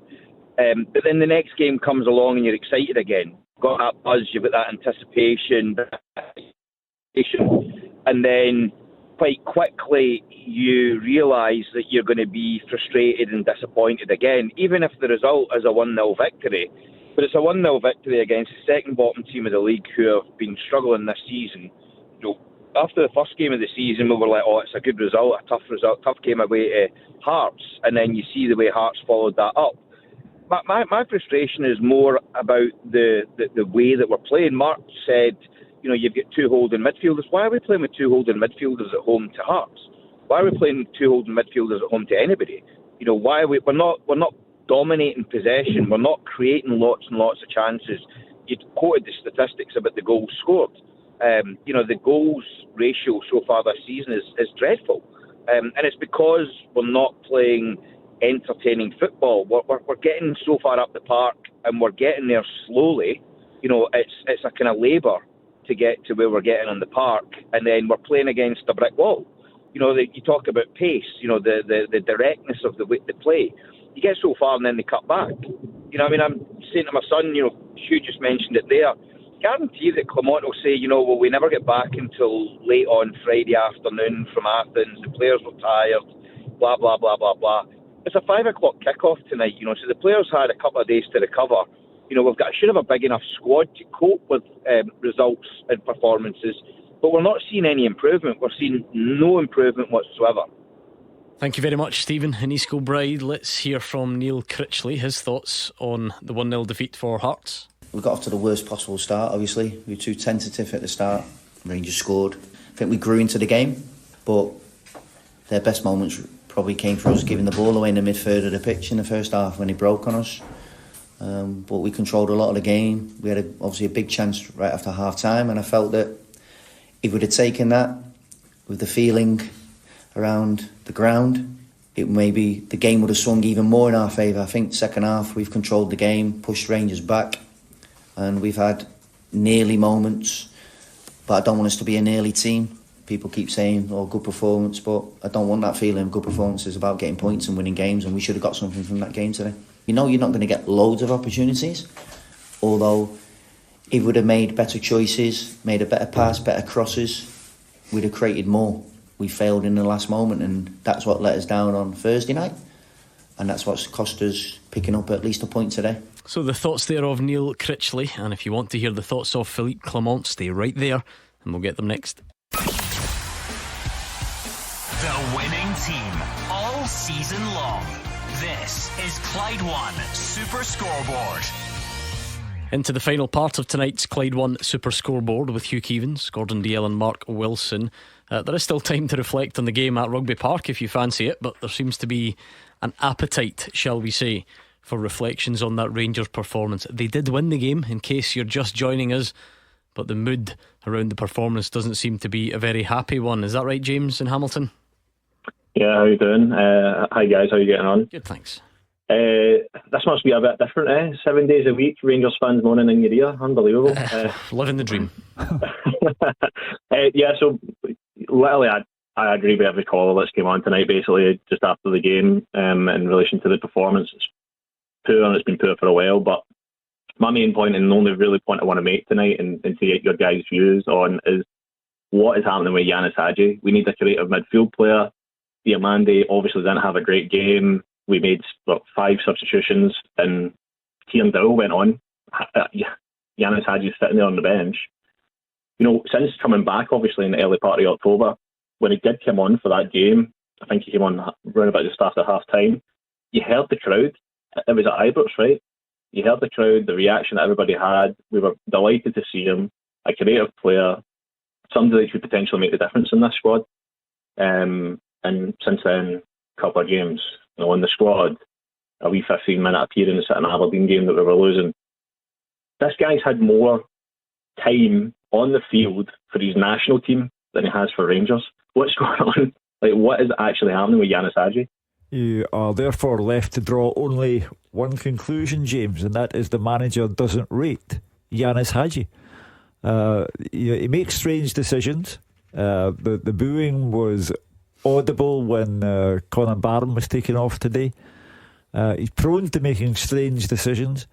The only suggestion I can come up with is that he doesn't rate Yanis Hadji. Why bring him back into the squad then and into the fold if he doesn't rate him? Because it's an easy way out. His contract dispute or whatever it was, he's out the picture. But he makes a statement I think that he's back in.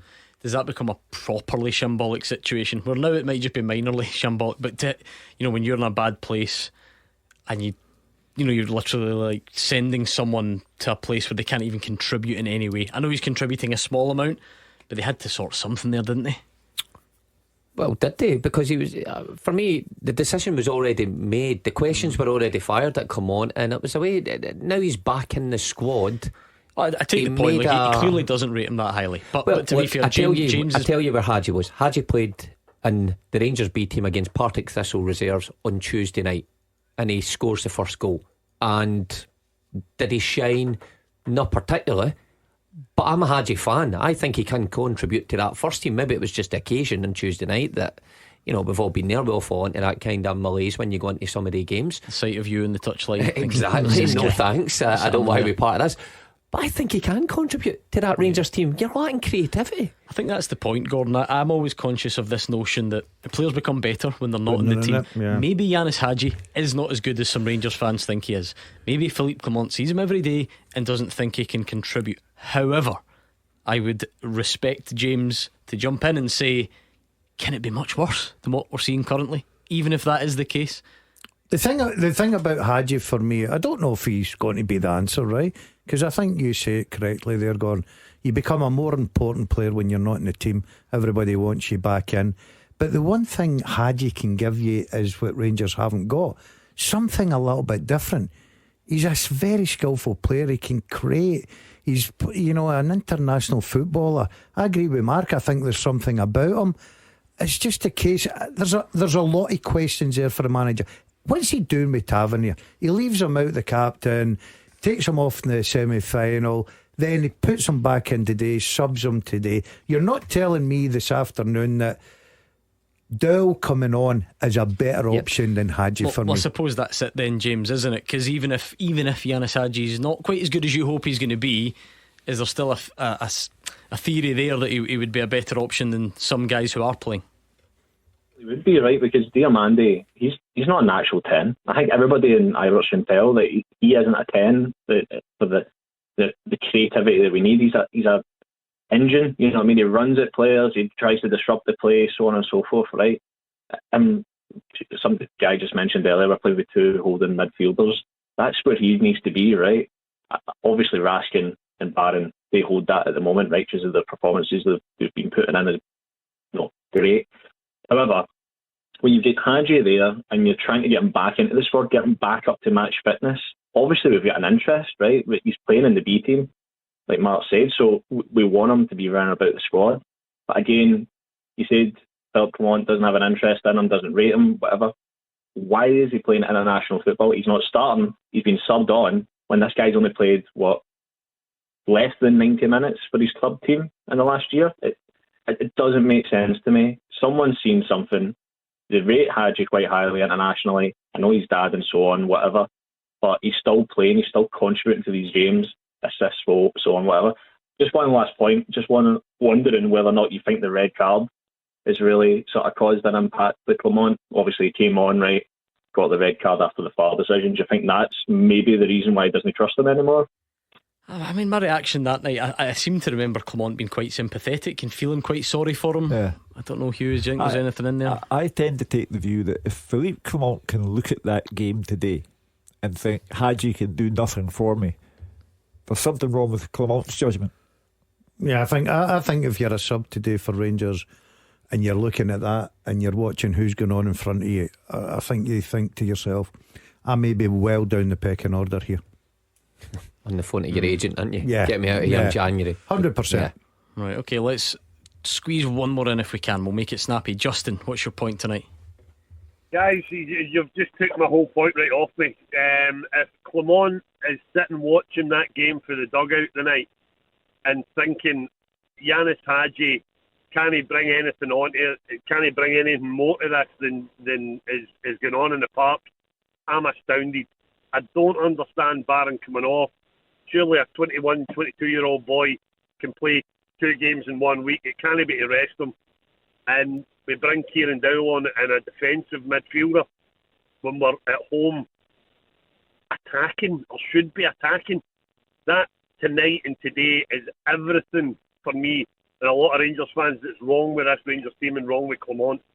It's just a mess. Here is what he had to say. Justin, hang on the line about the Connor Barron sub, because I know it wasn't popular in the stadium. I understand fans are fans and they don't know all the facts, and they see Connor also, and he deserves that as one of the symbols of this new squad, this new team. I spoke also with a lot of praise about him the last couple of weeks in that way, but it's also my job to manage him in a good way, that he don't get injuries, that he don't get overuse. So he was tired after a massive week with a lot of distance that he ran, a lot of duels that he did, long travel, everything. And we could put Dujan in the midfield to win the duels and then to go forward out of that. So I understand that fans don't understand every detail about that. And they want to see the best players of the last couple of weeks all the time on the pitch, but it's also my job to see that they can stay on the pitch.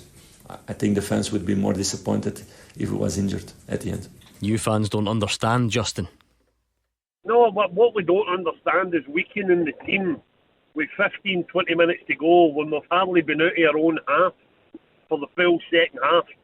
And it's beyond frustrating. Yeah, bring Barron off if we're up 2-0 with 20 minutes to go. Then you can understand it. But no when we're kind of defending our own box, no when we're struggling to pass 10-yard passes or 4-yard passes in any kind of sequence. See him on day, I don't know how many times again he lost the ball, gave it away in the middle of the park and put us under pressure with players just then flooding forward into our 18-yard box.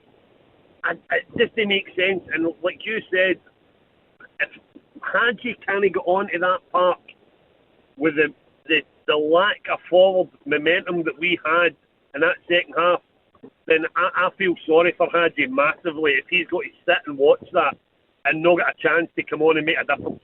It's genuinely embarrassing to watch at points and so frustrating. But let's hear from the manager of Rangers on the game itself. In the first half I saw a lot of good things. I saw again a really good goal, comparable with the goal we scored in Olympiacos, with finding the right spaces and from the back until the front, making good combination play, making good runs and scoring a good goal.